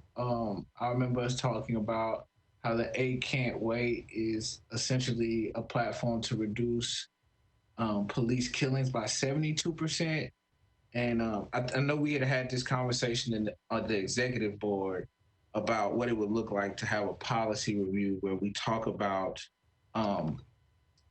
what people are doing across the country to limit police contact, armed police contact with community members, and also what type of alternatives are out there to also limit police contact. So I didn't know when to bring that up, Chair, but this right here feels natural.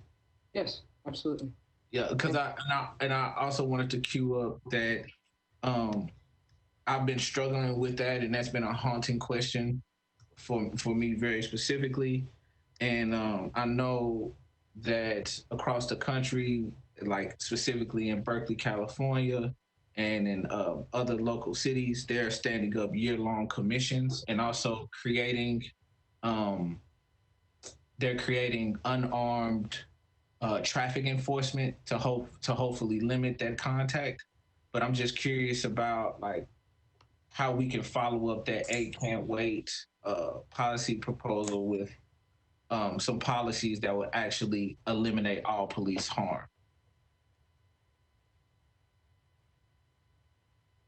Thank you, Mr. Campbell-Gooch.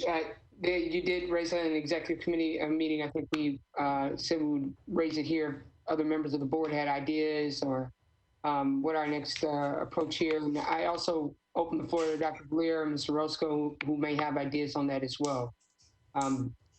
So it can be considered. Yeah, I definitely have taken the conversation from the executive committee meeting, and it's been a large part of how I have thought about what our use of force evaluation will look like. Because our goal is not only to analyze policies, but also to, we added an objective to the report to identify structural reforms that would minimize the use of police use of force while maintaining service delivery for Nashville residents and proactively working to reduce crime victimization. So I think there's several sides to this concern around what structural reforms can be in place. And part of what we plan to do with the use of force report within that is to identify several examples of reforms taking place around the country and existing programs that are diverting calls for service and to alternative responses so that service delivery is not affected and Nashville residents have the same services and the same needs being met while also reducing use of force and the potential for police contact as far as possible.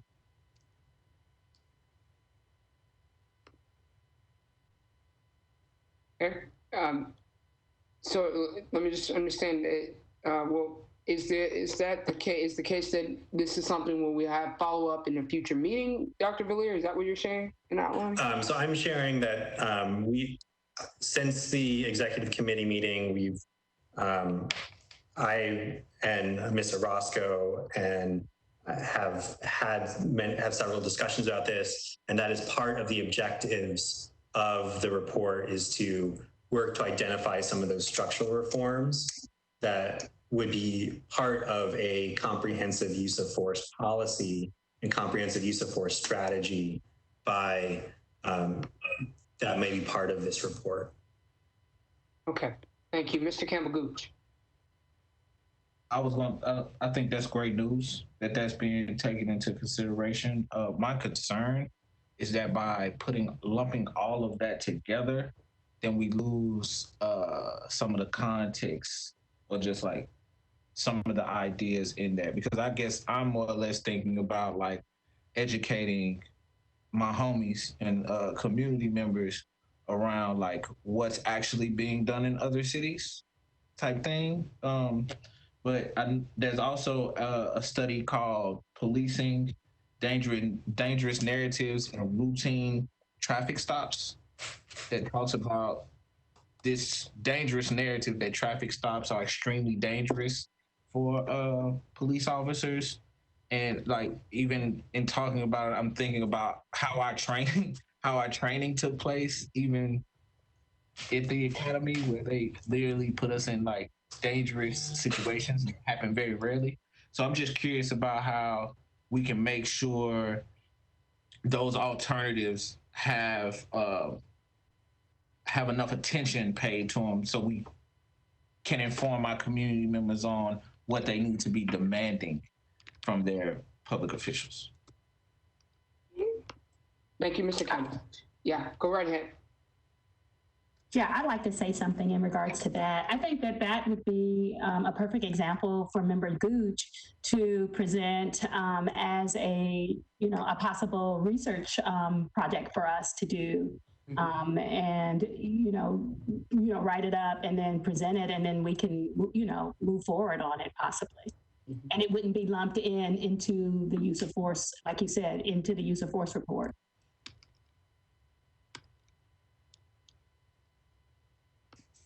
Thank you, Director Fitchard. Is there any additional comments or points here needed here on this particular agenda topic? Okay. Thank you, everyone. Director Fitchard, I'd like to go down. I'm going to go to topic 11 here, the Police and Youth Engagement Proposal. We all received this ahead of time. We've had conversation about the executive committee, had mentioning here, you shared with us your recommendation. So I don't believe that much conversation needs to be held here unless there are questions anyone has. But I do want to extend the floor to you if you'd like to offer an understanding or overview of your recommendation.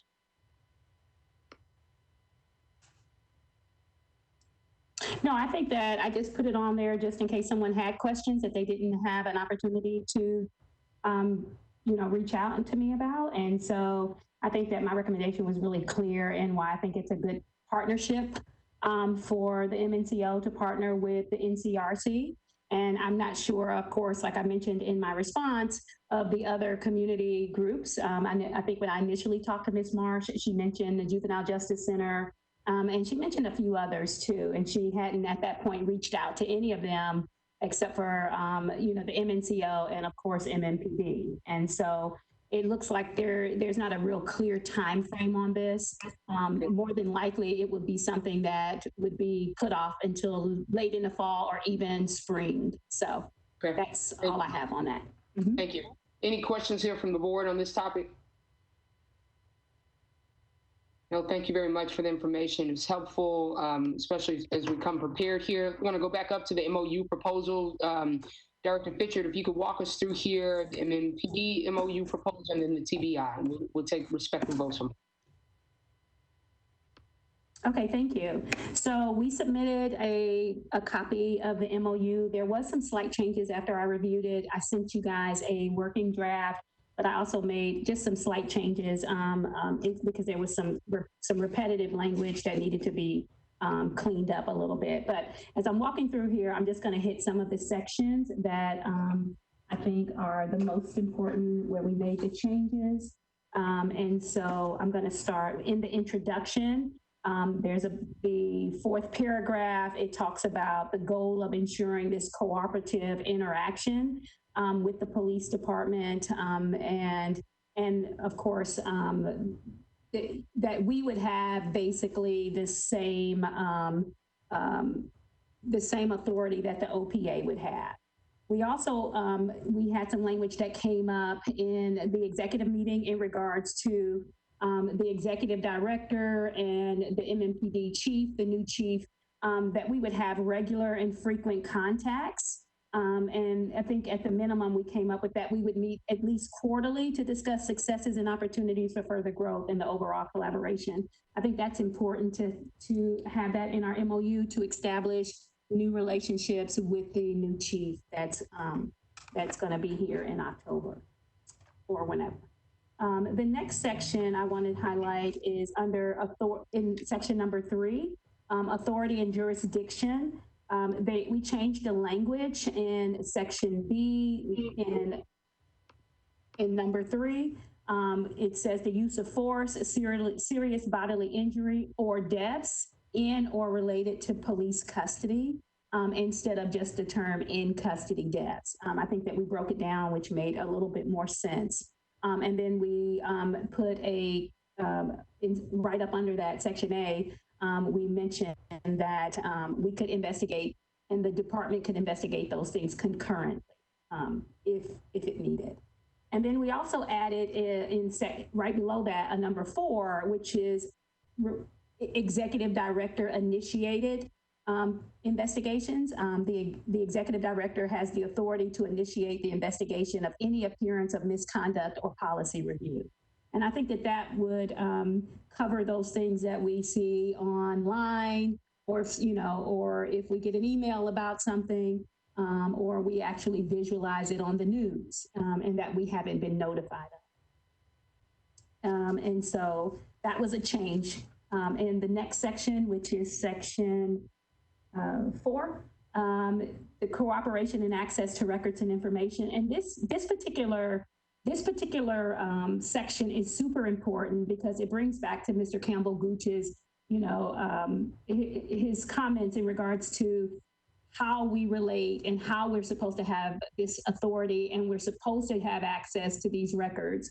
And so we spent time going through this, making certain that we covered the things that we felt were most important, and that we would have that same contemporaneous access with the OPA to crime scenes, documents, information, and witnesses, and that there shouldn't be a distinction between the two agencies. So that's in this section, as well as if you go to section C of this, we talk about the types of records that we want to have access to.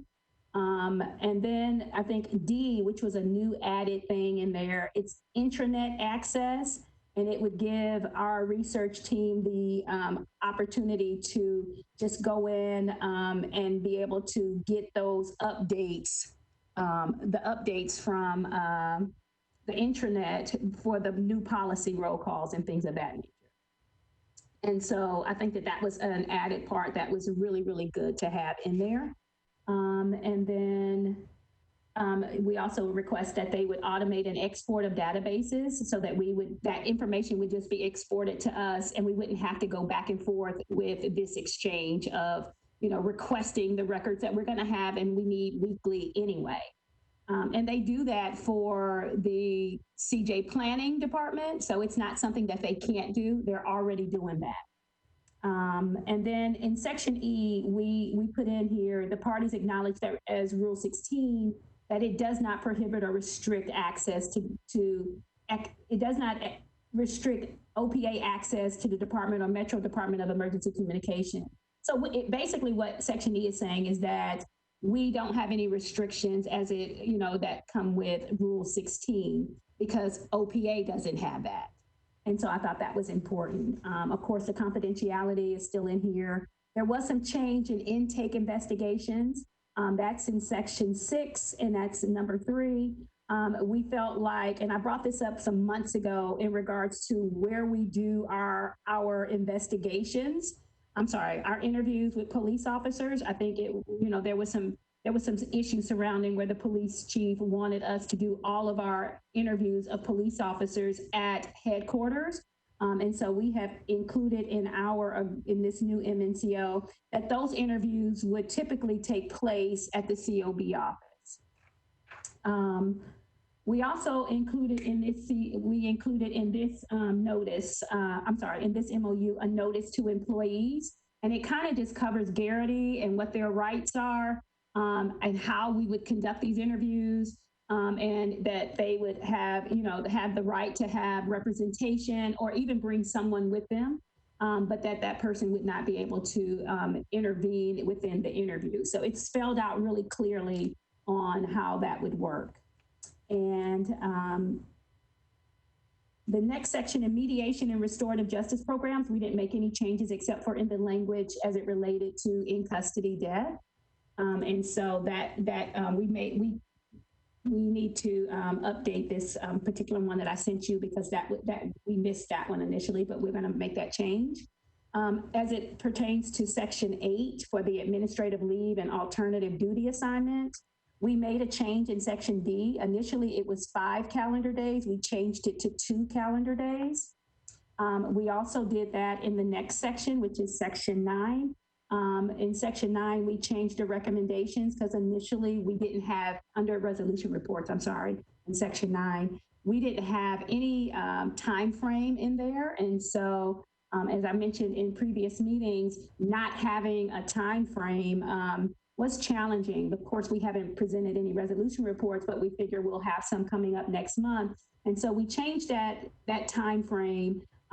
Instead of it saying just within a reasonable amount of time, we changed it to 30 days. We did the same thing in Section 10 under policy advisory. We changed that to 30 days as well. And for the next section on the Force Review Board, we made one small change to that. We added the word designee, just in case the executive director was not available to attend a Force Review Board, that I could appoint or ask my assistant to attend. Under crime scene access, we stated that we should be granted the same and contemporaneous crime scene access as OPA personnel, and we speak about what that looks like throughout. And I think one of the major changes in there is that we just basically are stating that that we have access to the same crime scenes that OPA personnel, opposed to what the other MOU stated, or the one that we have currently, which says the OPA civilian employee. And so we are taking away that distinction. In the next section, when it comes to training, we made some significant change in the training section in Section A. We are asking that COB members and personnel be afforded the opportunity to attend makeup classes. We also, put in information in regards to having focused curriculum addressing subjects that are directly applicable to the COB's responsibilities. We also asking that we have that the participants be provided with written course materials when available, and also access to online training modules and computer-assisted training. We also mentioned that the completion of an online training module or computer-assisted training subject of course will meet the specified training requirements component for the academy subject.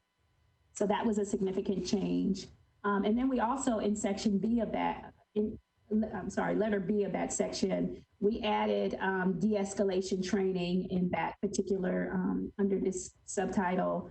And then lastly, we added in this section that the director shall be allowed to do ride-alongs, or to be allowed to ride along with department officers for training purposes, and that there shouldn't be any limitation on that. And that came because I was told that I was not able to ride along as often as I wanted to, and that there was a limitation that was a provision, a limitation that was given to me early on in my when I first got this position. I was told that there was a limitation on what I could do in regards to riding along. And so that's all I have for the MMPD MOU. Any questions? Thank you, Dr. Fitchard. Mr. Sweeney. Yes, I just want to say that the Rules Committee met with Director Fitchard and her staff to go over the proposed MOU to make sure that it would accomplish what it is that they felt that they needed. And so the changes that were proposed were based upon the actual experiences that they had had, and was directly intended to resolve each of the roadblocks that had been faced in the past. It does not include the circuitous method of getting documents by getting it through the DA's office. Instead, it just acknowledges right on the front end that we can get the stuff directly from the DA's office and knocks out the unavailing claim that Rule 16 has anything to do with it, and has both parties acknowledging that Rule 16 has nothing to do with it. The committee then voted on this to recommend its approval by the board. Thank you, Mr. Sweeney.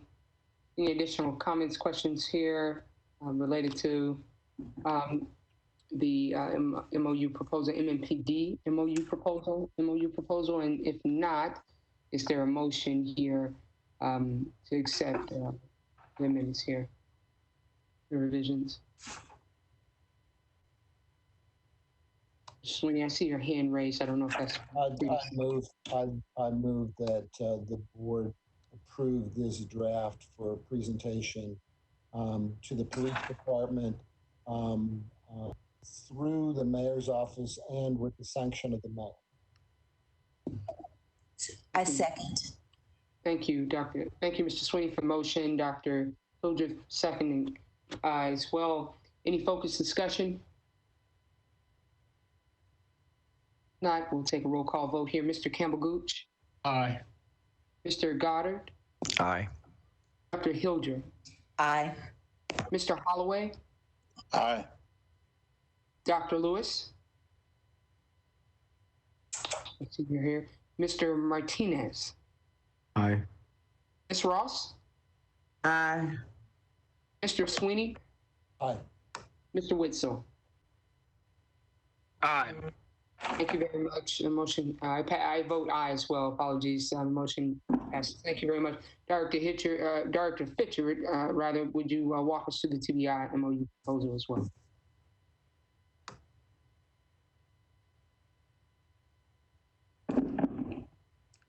Excuse me, 1 second. I think I see Dr. Lewis is in the attendee list. I don't know if something happened. Okay. Yeah. Let's see. Mr. Pinkley, is there a way, maybe, do you have administrator controls there where you could give her panelists access? So normally I do, but for whatever reason, it's not giving me an option to promote her to panelist. Okay. And is our unique invites, because she should be able to use the original invite she received, right? That's correct. Okay. Can we mess? Go ahead. I'm sorry. Is she able to respond? Did we just get was she able to respond? I think so. I think I see her here. So one moment, Dr. Lewis, are you here? I do see her listed now in panelist and no longer just as participant. I hope everyone else can see that too, as well. Mr. Hughes, I see you here, joined us here too. Welcome. Good afternoon or good evening here. Welcome. We are moving in. We have quorum still, so we're going to proceed here. But welcome and good evening, Mr. Hughes. Dr. Lewis, let us know if you're having any issues. Director Fitchard, if you could proceed here, we're going to move to the next proposal. Okay, sure. So the TBI proposal is, of course, a lot shorter. And so the highlights of this particular MOU with TBI, basically it mirrors, or it has similar language as the OPA. And so what we wanted is the same kind of access that the OPA had with TBI. And so there was, in April of 2017, the TBI, the DA, and MMPD came up with and entered into this memorandum of understanding.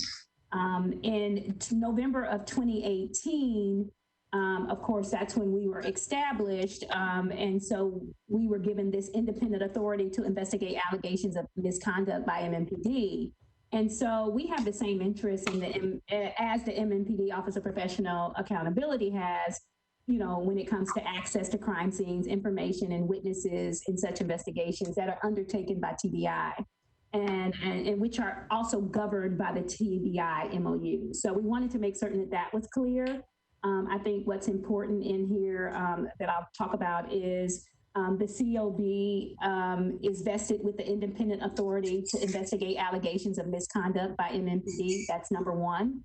And number three, we talk about including the MMPD, including the OPA and any administrative investigation conducted by the COB.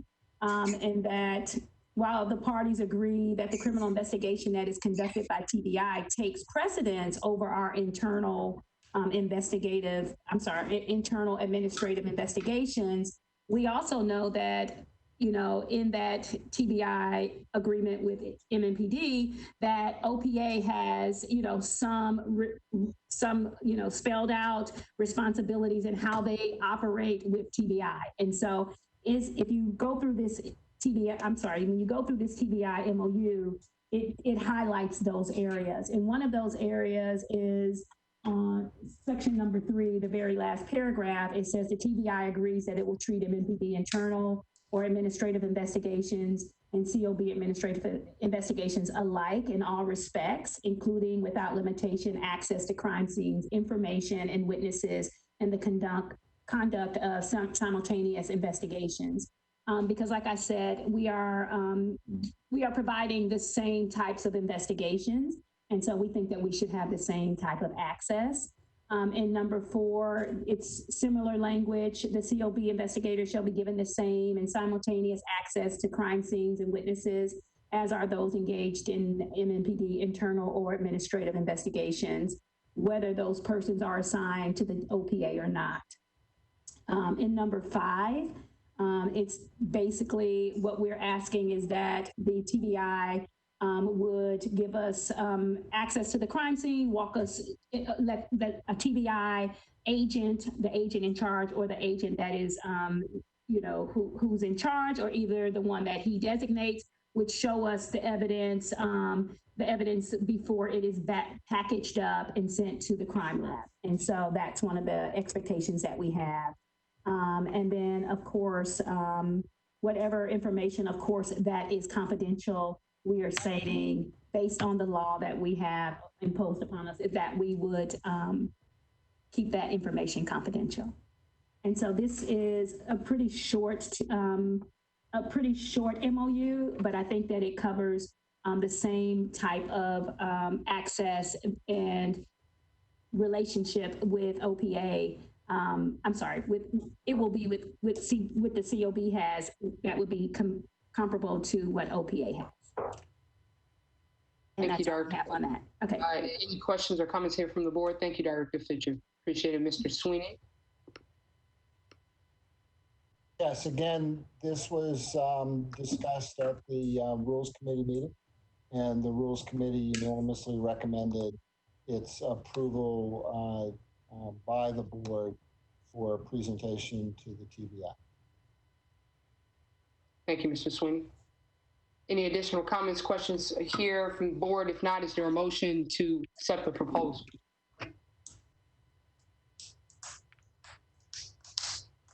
Mr. Sweeney? Sure, I'll move for its approval. Thank you. I saw your hand raised. Was that on purpose? No, it wasn't on purpose. That's okay. Okay. Sorry, I'm putting you on the spot. A second. Thank you, Ms. Ross. I appreciate it. We'll have focused discussion if there is any. If not, we'll do a roll call vote. Mr. Campbell Gooch? Aye. Thank you. Mr. Goddard? Aye. Thank you. Dr. Hildreth? Aye. Mr. Holloway? Aye. Dr. Lewis? Dr. Lewis? Mr. Martinez? Aye. Ms. Ross? Aye. Mr. Sweeney. Aye. Mr. Sweeney? Thank you. Mr. Witzel? Aye. Thank you very much. I vote aye as well. Let's pause here. Can everyone put their line on mute for me, please, including Dr. Lewis? Go to mute, be very helpful.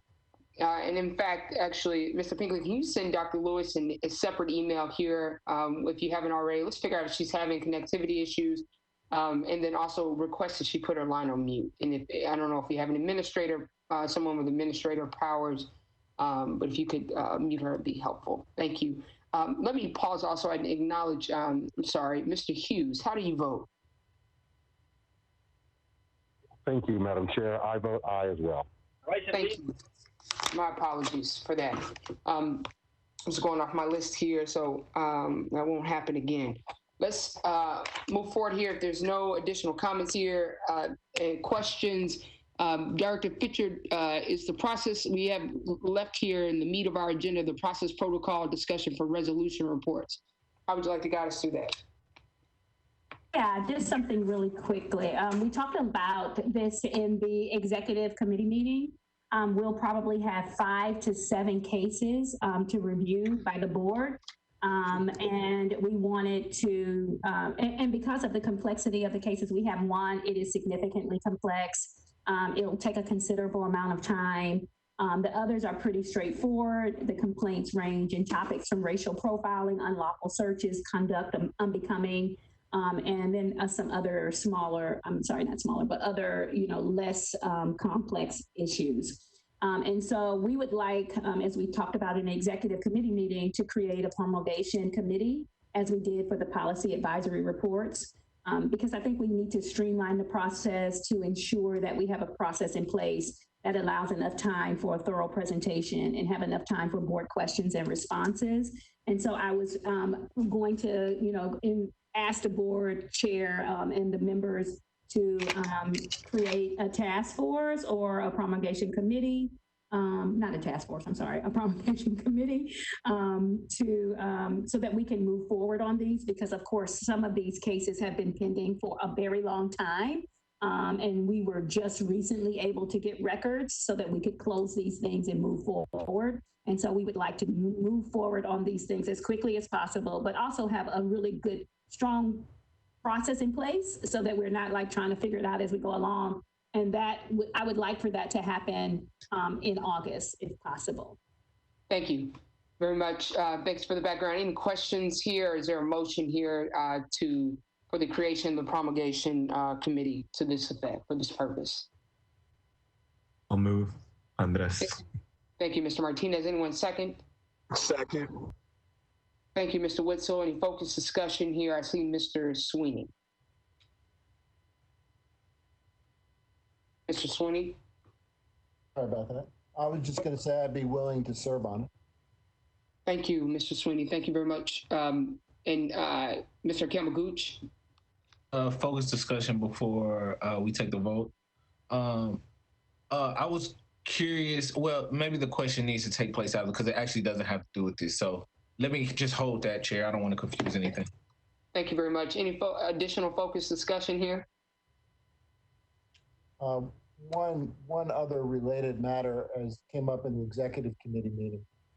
If we're going to take up 5 of these in August, I would suggest that one of them, perhaps something that can be most easily handled, be the first that gets presented, and that it be presented at the regular board meeting, and that we then have a special scheduled board meeting after that in August or the very first part of September to take up the other 4. Thank you, Mr. Sweeney. So let me just be clear here. So currently we're having a discussion about the creation of the committee. I do, but I take your point, the importance of raising this ahead of time as well. Let me just continue to open the floor here. Is there any additional focused discussion here? In the original motion was made by Mr. Martinez. So if there's interest here, we can amend that motion for for those additional details, or the committee itself can decide, what's the best path forward. And I certainly can engage the chair to then call a special meeting. We can certainly work that way too. We don't need to amend the motion. To Mr. Sweeney, I see you raised. Sorry, no, I didn't have anything. Not a problem. Okay. Any additional focused discussion? Not, we'll take the vote here. Mr. Kemagooch? Aye. Mr. Goddard? Aye. Dr. Hildreth? Aye. Mr. Holloway? Aye. Mr. Hughes? Aye. Dr. Lewis? Aye. Thank you. Mr. Martinez? Aye. Ms. Ross? Ms. Ross? Aye. Thank you. Mr. Sweeney? Aye. Mr. Witzel? Aye. Thank you. I vote aye as well. Thank you, everyone. So thank you also to Mr. Sweeney, who's volunteered to be a member of this committee. If there are any other members of the board would be willing to volunteer for this important purpose? Would. Is that you, Mr. Is that Mr. Witzel? Witzel, yes. Thank you. Mr. Martinez? Yes, also me. Thank you. And Ms. Ross? Is that you raised there, Ms. Ross? Yes, also me. Okay, thank you very much. So we have Mr. Martinez, Ms. Ross, Mr. Sweeney, and that of Mr. Witzel. I'll ask first for volunteers here. Is any members here interested in chairing and leading this committee of the four of you?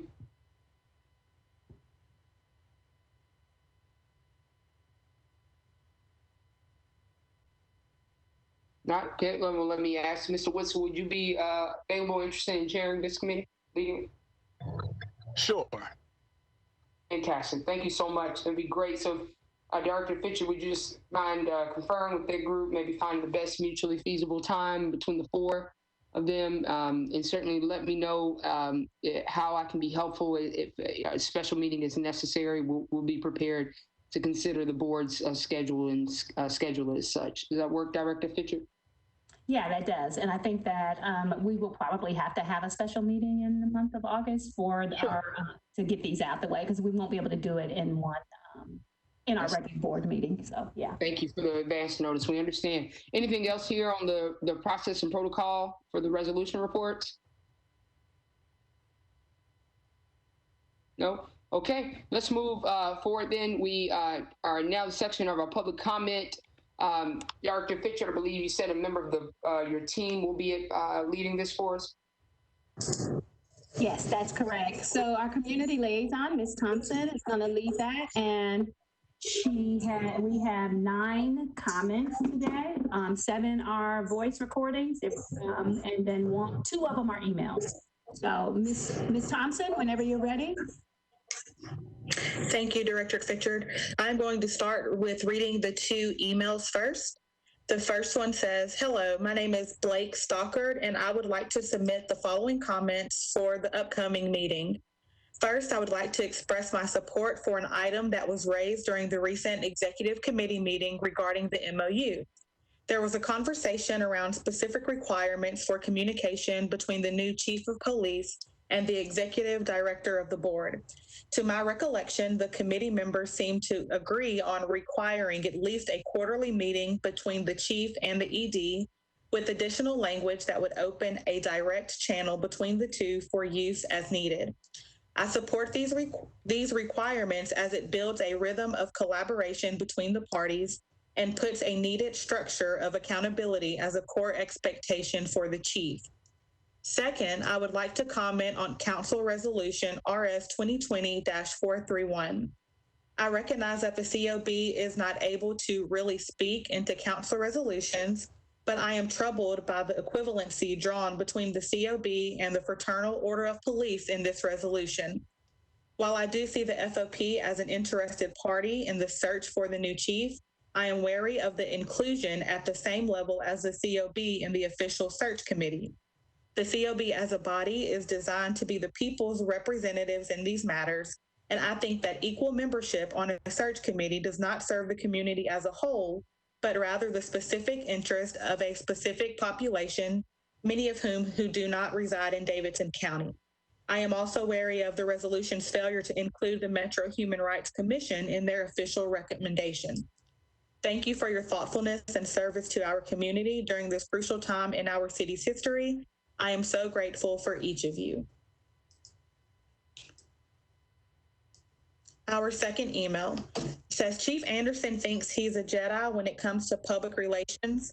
Every patrol car reads Nashville's Guardians in a fancy, cutesy font. This is a lie, period. A guardian would work with the people who employ them to protect them openly and honestly. Guardian denotes a place of honor. The concept of honor does not exist without full transparency, without good faith and intellectual honesty. MNPD is reaping what it has sowed for decades. The actions of MNPD and the absurd behavior of the FOP have resulted in huge segments of the city feeling nothing but intimidation and threat from these so-called guardians. Every day, our officers in uniform provide nothing but chronic, unrelenting, toxic stress to huge communities in this city. We no longer accept this. No one is safe and at peace in Nashville until every resident of the city feels safe and at peace. West Nashville may love the MNPD. Well, this is 2020, people. How about a police department that conducts itself in such a manner where all of the city loves and feels safe around police? The residents of Nashville have done nothing to break faith with their police department. MNPD and their FOP supporters have done everything to break faith and end an ability to trust them. We have read the driving while Black data.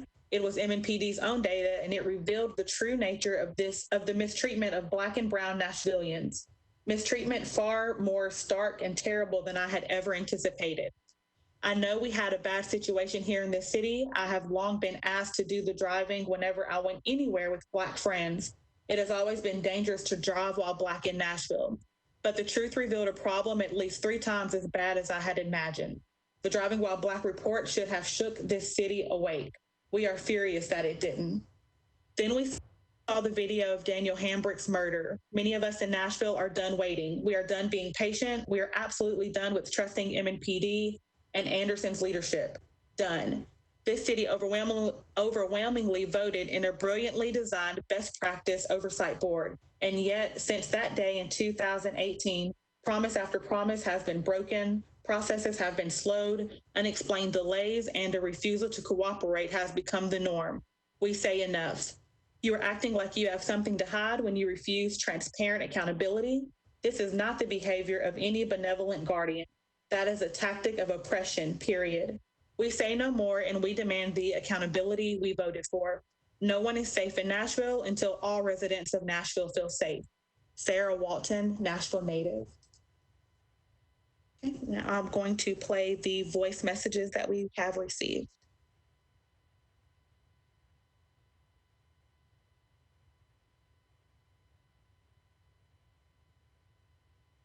Hi, my name is Jason. I don't really need a call back. I was kind of wondering about something. You know, I was listening to the May meeting, and I heard references about a community survey. Haven't really heard too much discussion about the results with that, so I started searching online for it to see, you know, if I could find out any information about it, and I couldn't find it. So I was just wondering if there was any reason why the full survey and the results of that survey are not on your website anywhere.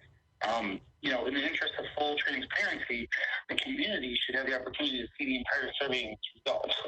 So, you know, maybe at the next meeting, you guys could straighten that out and figure out what's going on.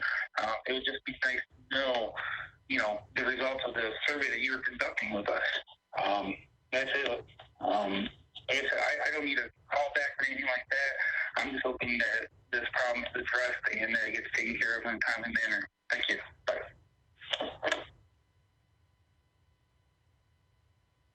Okay, next voicemail. Good morning. My question is regarding objective member provides fair and sincere oversight of an agency such as the police department, that he or she clearly is predisposed to and has publicly stated an intent to see that agency defunded or abolished. Doesn't the community deserve a voice for actual oversight and not an agenda for abolishing the police? Does the entire COB board support the board member that advocates as a public ally for abolishing or defunding the police? Please, all board members, make your position known. Where do you stand?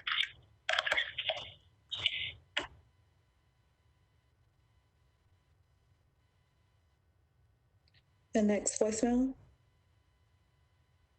Hello, my name is John Meyer. I am a recent citizen of Nashville. Only being 2 years, I will appreciate and thank you for your service for this board, for holding the Metro Nashville Police Department accountable. I wish that the council push to work with the city council to provide and to push for reforms such as the ban on the chokeholds, the pursuit of allowing police body cams to be accessible, as well as given the recent denial and turnovers by the city council, that they push it in the last few days, that they push to ask the city council to reconsider these things to give the police department more accountability. As the police say they've done reforms, I wish that then that they should consider that these needs and putting these in writing should not be an issue for them if they are truly considering the accountability. And I believe the board can and will push that case going forward. Thank you for your time. Thank you for your work.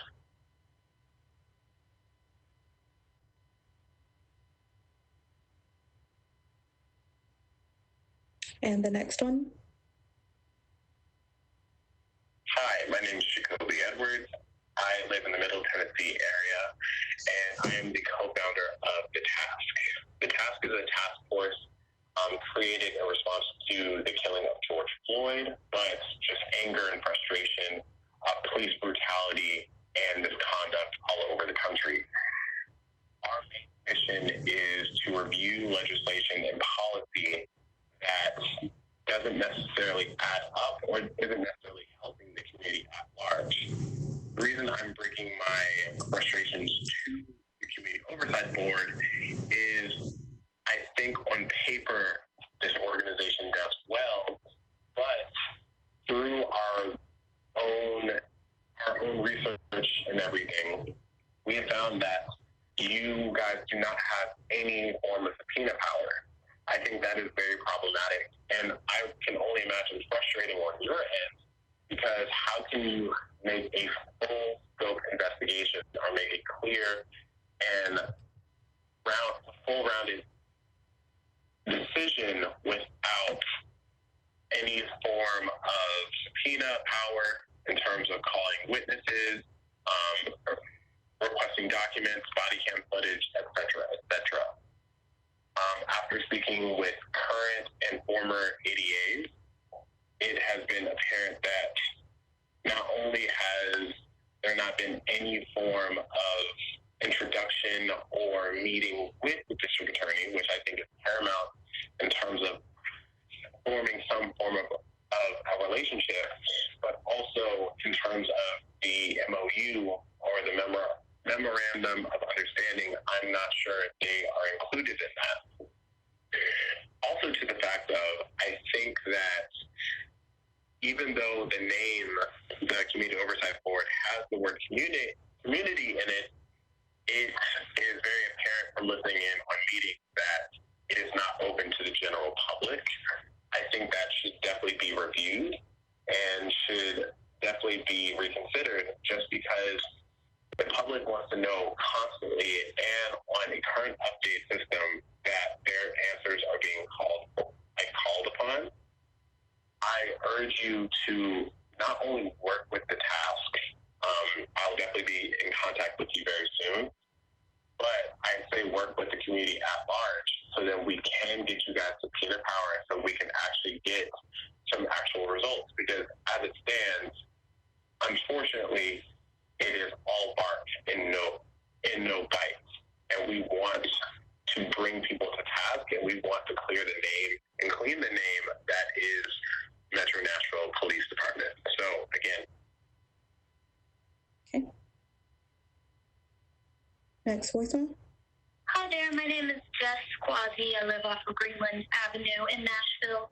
Just calling to say thank you to all of you on the Community Oversight Board.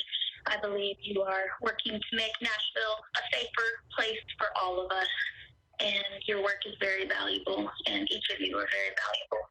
Thank you so much for all you do, and take good care.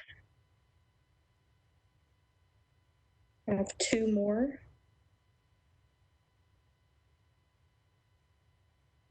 Hello, my name is Isaiah Edwards. I am a Middle Tennessee native. I am a part of the task force commissioned by a state representative for the state of Tennessee. We're called the task, and one of our main objectives are to write bills that concern community oversight, policing, and sentencing. One of the things that we've noticed inside of our research that quite frankly and unfortunately, we have seen that the Community Oversight Board has had troubled communications and our relationship with the Metro Nashville Police Department and the District Attorney's Office, along with the Office of Professional Accountability. We notice this because even though you are a sanctioned government agency, your powers have been completely stripped bare from being able to be used, specifically subpoena powers. This was done after your inception. This really makes it seem as if you guys, a government agency that is supposed to be accountability partners, policing for the police department, you are the direct middle ground from police officers being able to police themselves.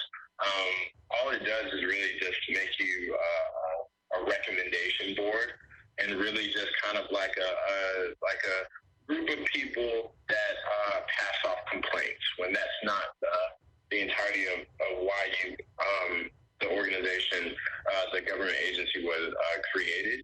I would implore that the directors of the Community Oversight Board would reach out to me and my colleagues. My name is Isaiah Edwards. My phone number is 615. We are working towards putting out a couple bills inside of the month of January, December and January, and we would love to work with the Community Oversight Board to get these powers that the community needs to be able to really provide true accountability to police officers.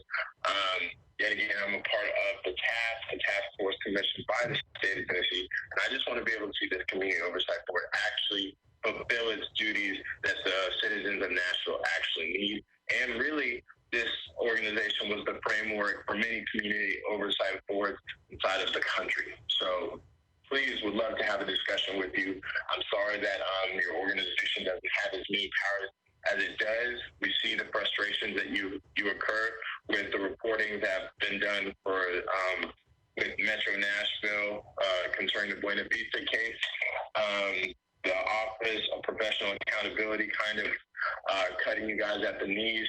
We need to see you guys have the appropriate powers that were instilled to you with your creation. And we would love to have a conversation. And we have one more voice comment. Hi, my name is Anna Corella, and I'm calling to voice my opinion on police transparency as a resident of Nashville. Nashville residents like myself lobbied for the creation of COB so that police department records and documents could be reviewed and evaluated by an independent body. And so I think the police department should give full access to the COB to review documents, not just what's available to the general public, but full unrestricted access in order for them to provide the oversight that the board was created for, ultimately. So I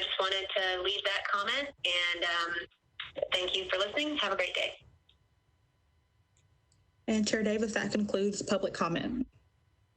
Thank you, Ms. Thompson. Greatly appreciate you facilitating and leading us through that incredibly smoothly. Also, just want to thank every single person that extended their time, their voice, and their perspective to share with us.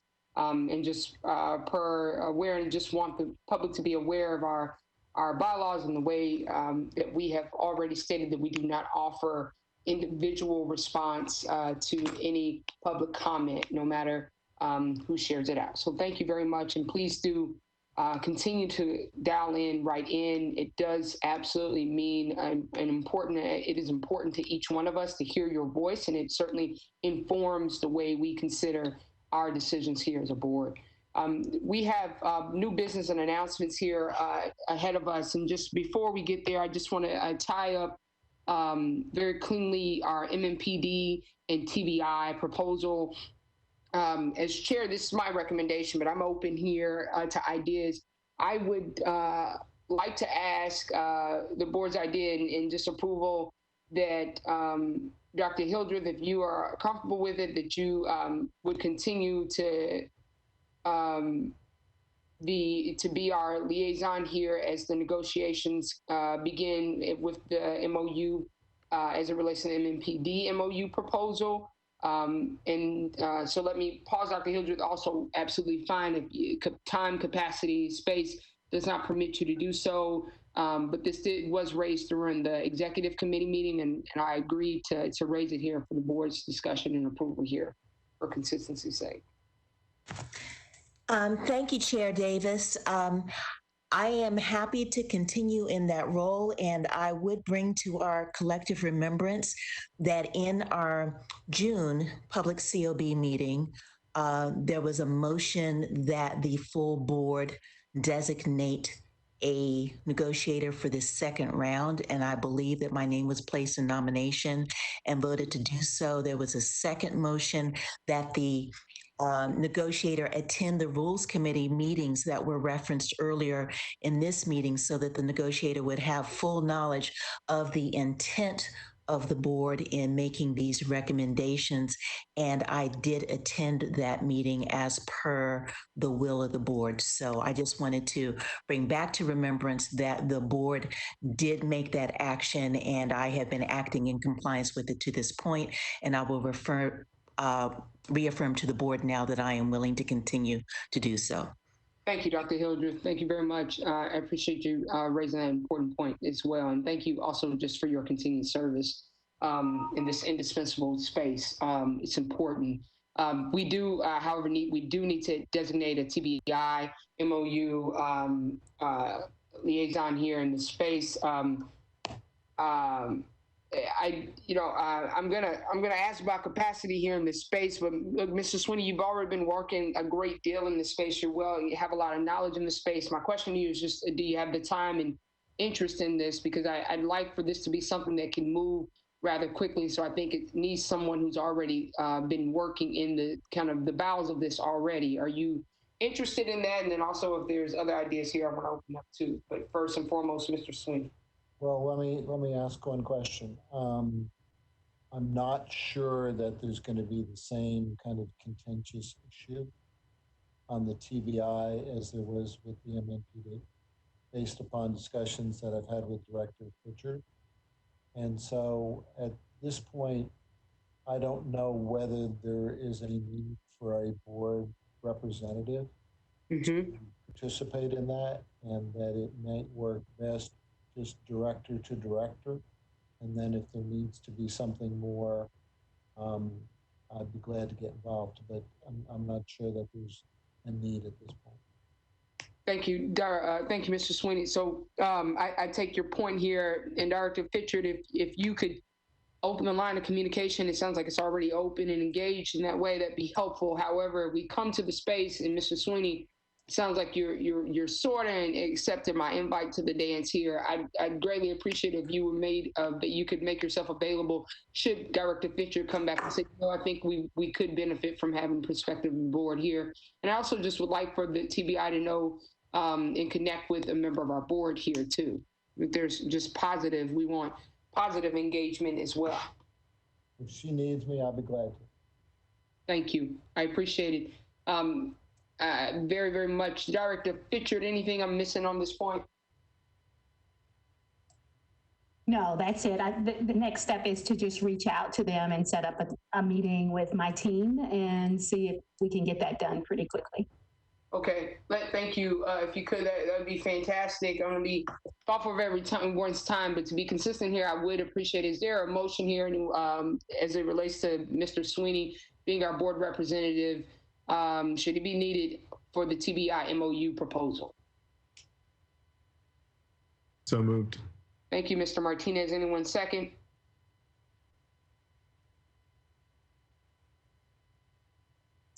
Second, this is Drew. Thank you, Mr. Goddard. I appreciate it. Any focused discussion on the topic?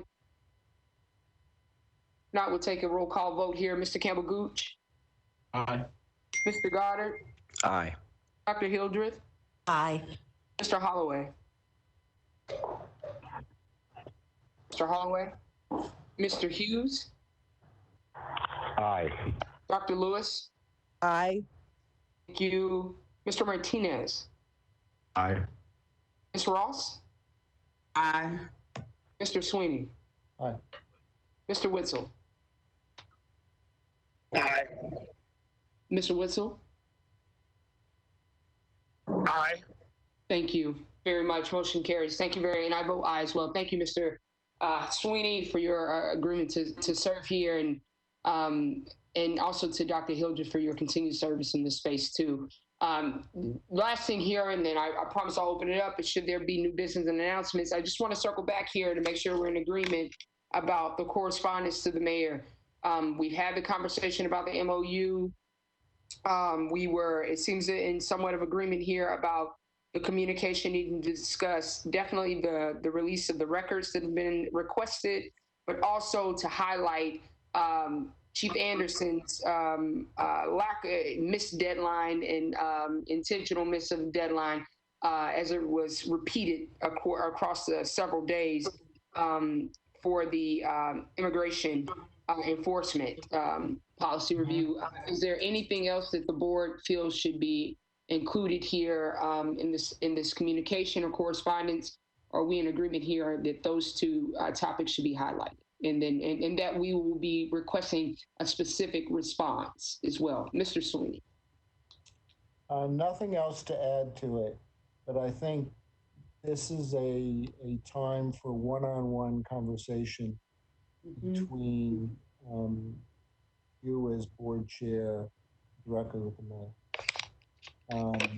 to underline and emphasize the significance of this and the very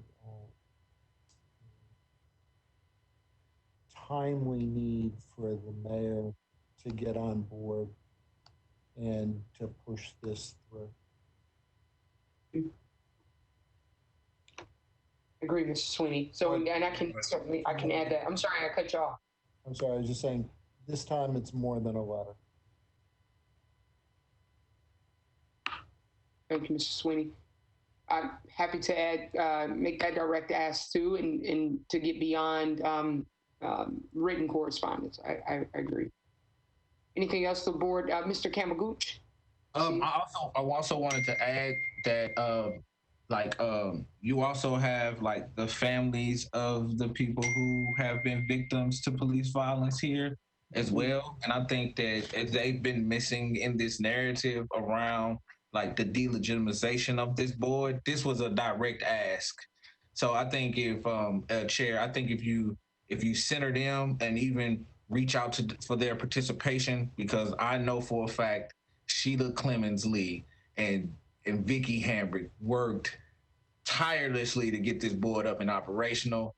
And I think we should be continuously centering them. So I think if it's a way that we can loop them into this conversation, I know it'll do two things. I think one, it'll help improve their relationship with the city and allow them opportunity to start working towards repairing their harm, because a lot of their things are in limbo as well.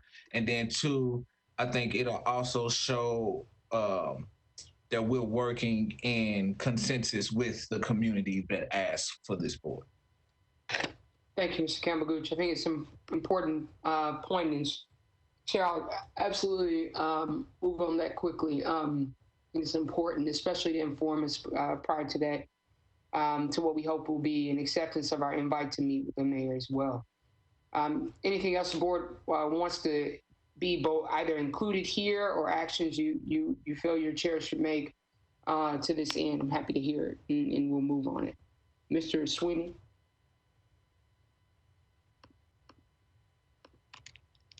Sorry, no.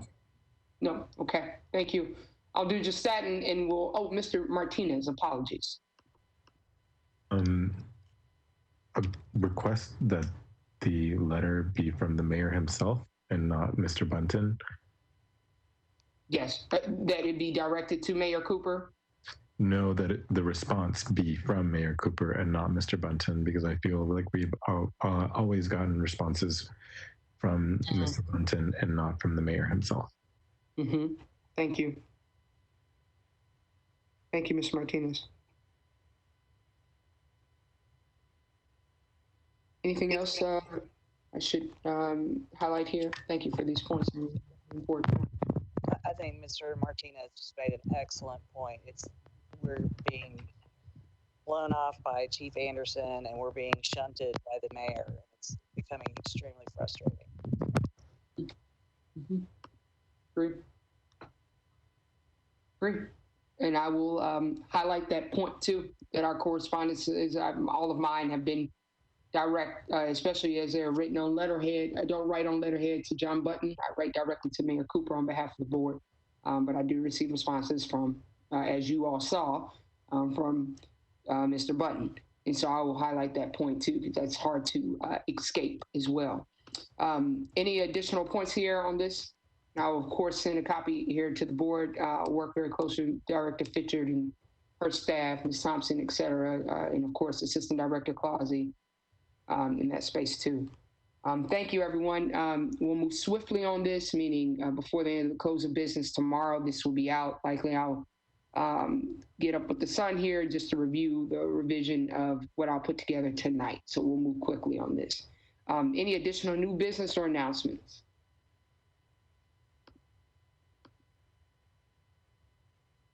Director Fitchard, any announcements or new business on your end?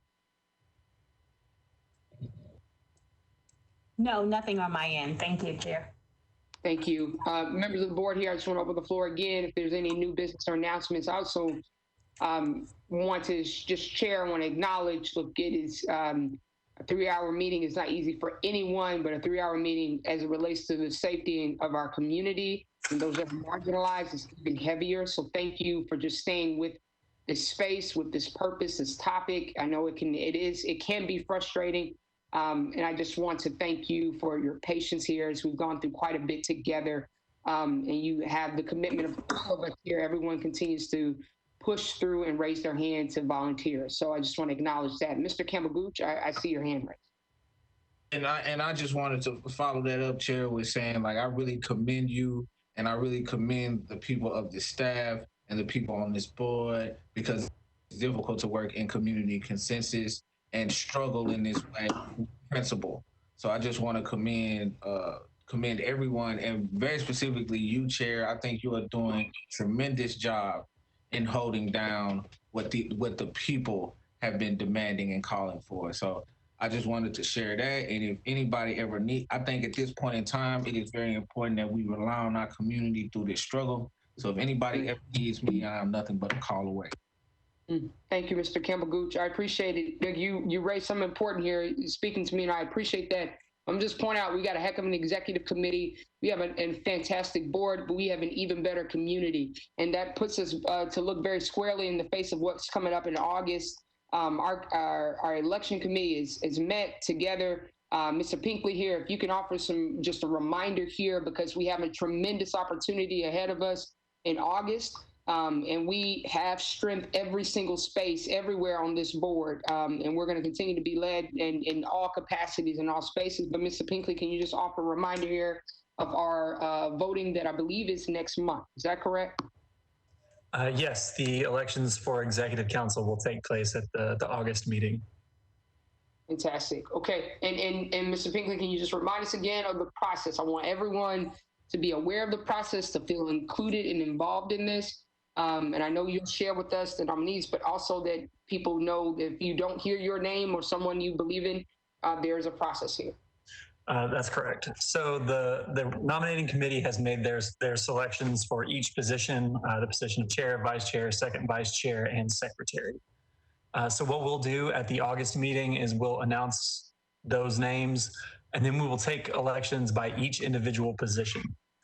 So once the nomination, at this point I can just share the nominations. Andres was nominated for the role of chair.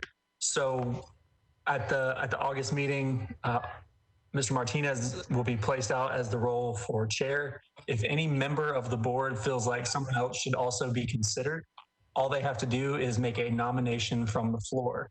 Once that nomination from the floor has been made, there'll be a discussion about the candidates and then a roll call vote. So if you would like to self-nominate, you also have that option. And it'll come down to whoever gets the majority of votes.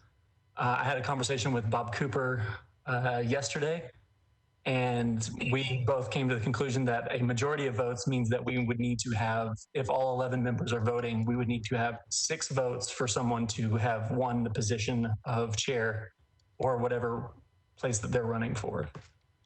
So once the person is selected, so for example, if Andres does win the role of chair, then anyone that was nominated for chair can also be considered for vice chair. So we'll go through the process again. So the nominating committee selected Mr. Campbell Gooch to be their nomination for the role of vice chair. So whoever was considered for chair but didn't win can also be nominated again.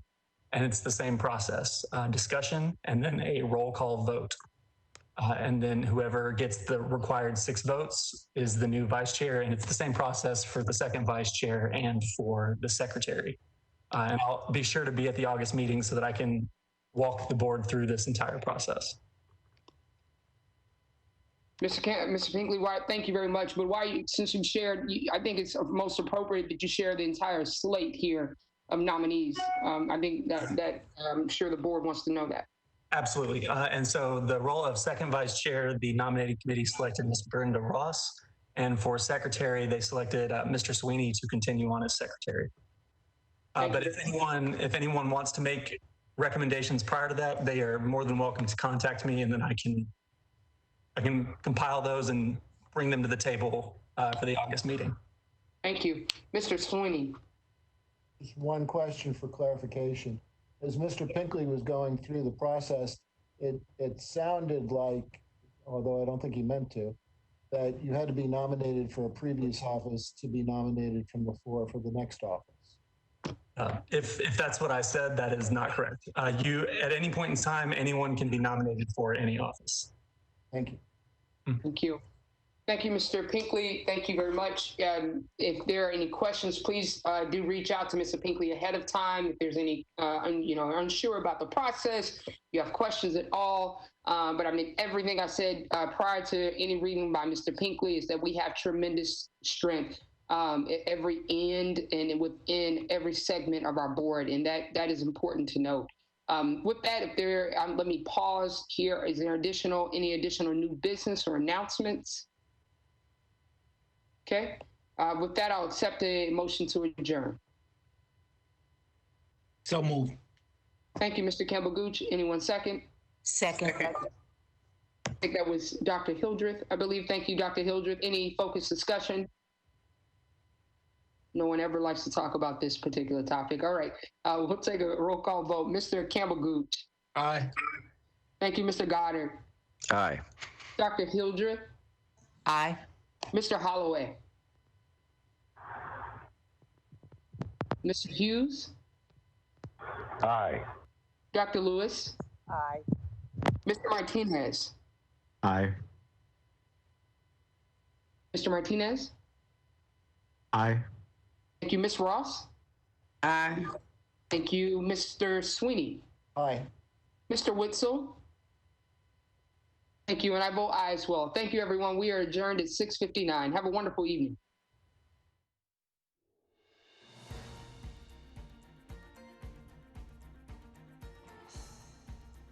This has been a service of the Metro Nashville Network. If you would like to see this presentation again, or for more information about this and other programs, visit nashville.org.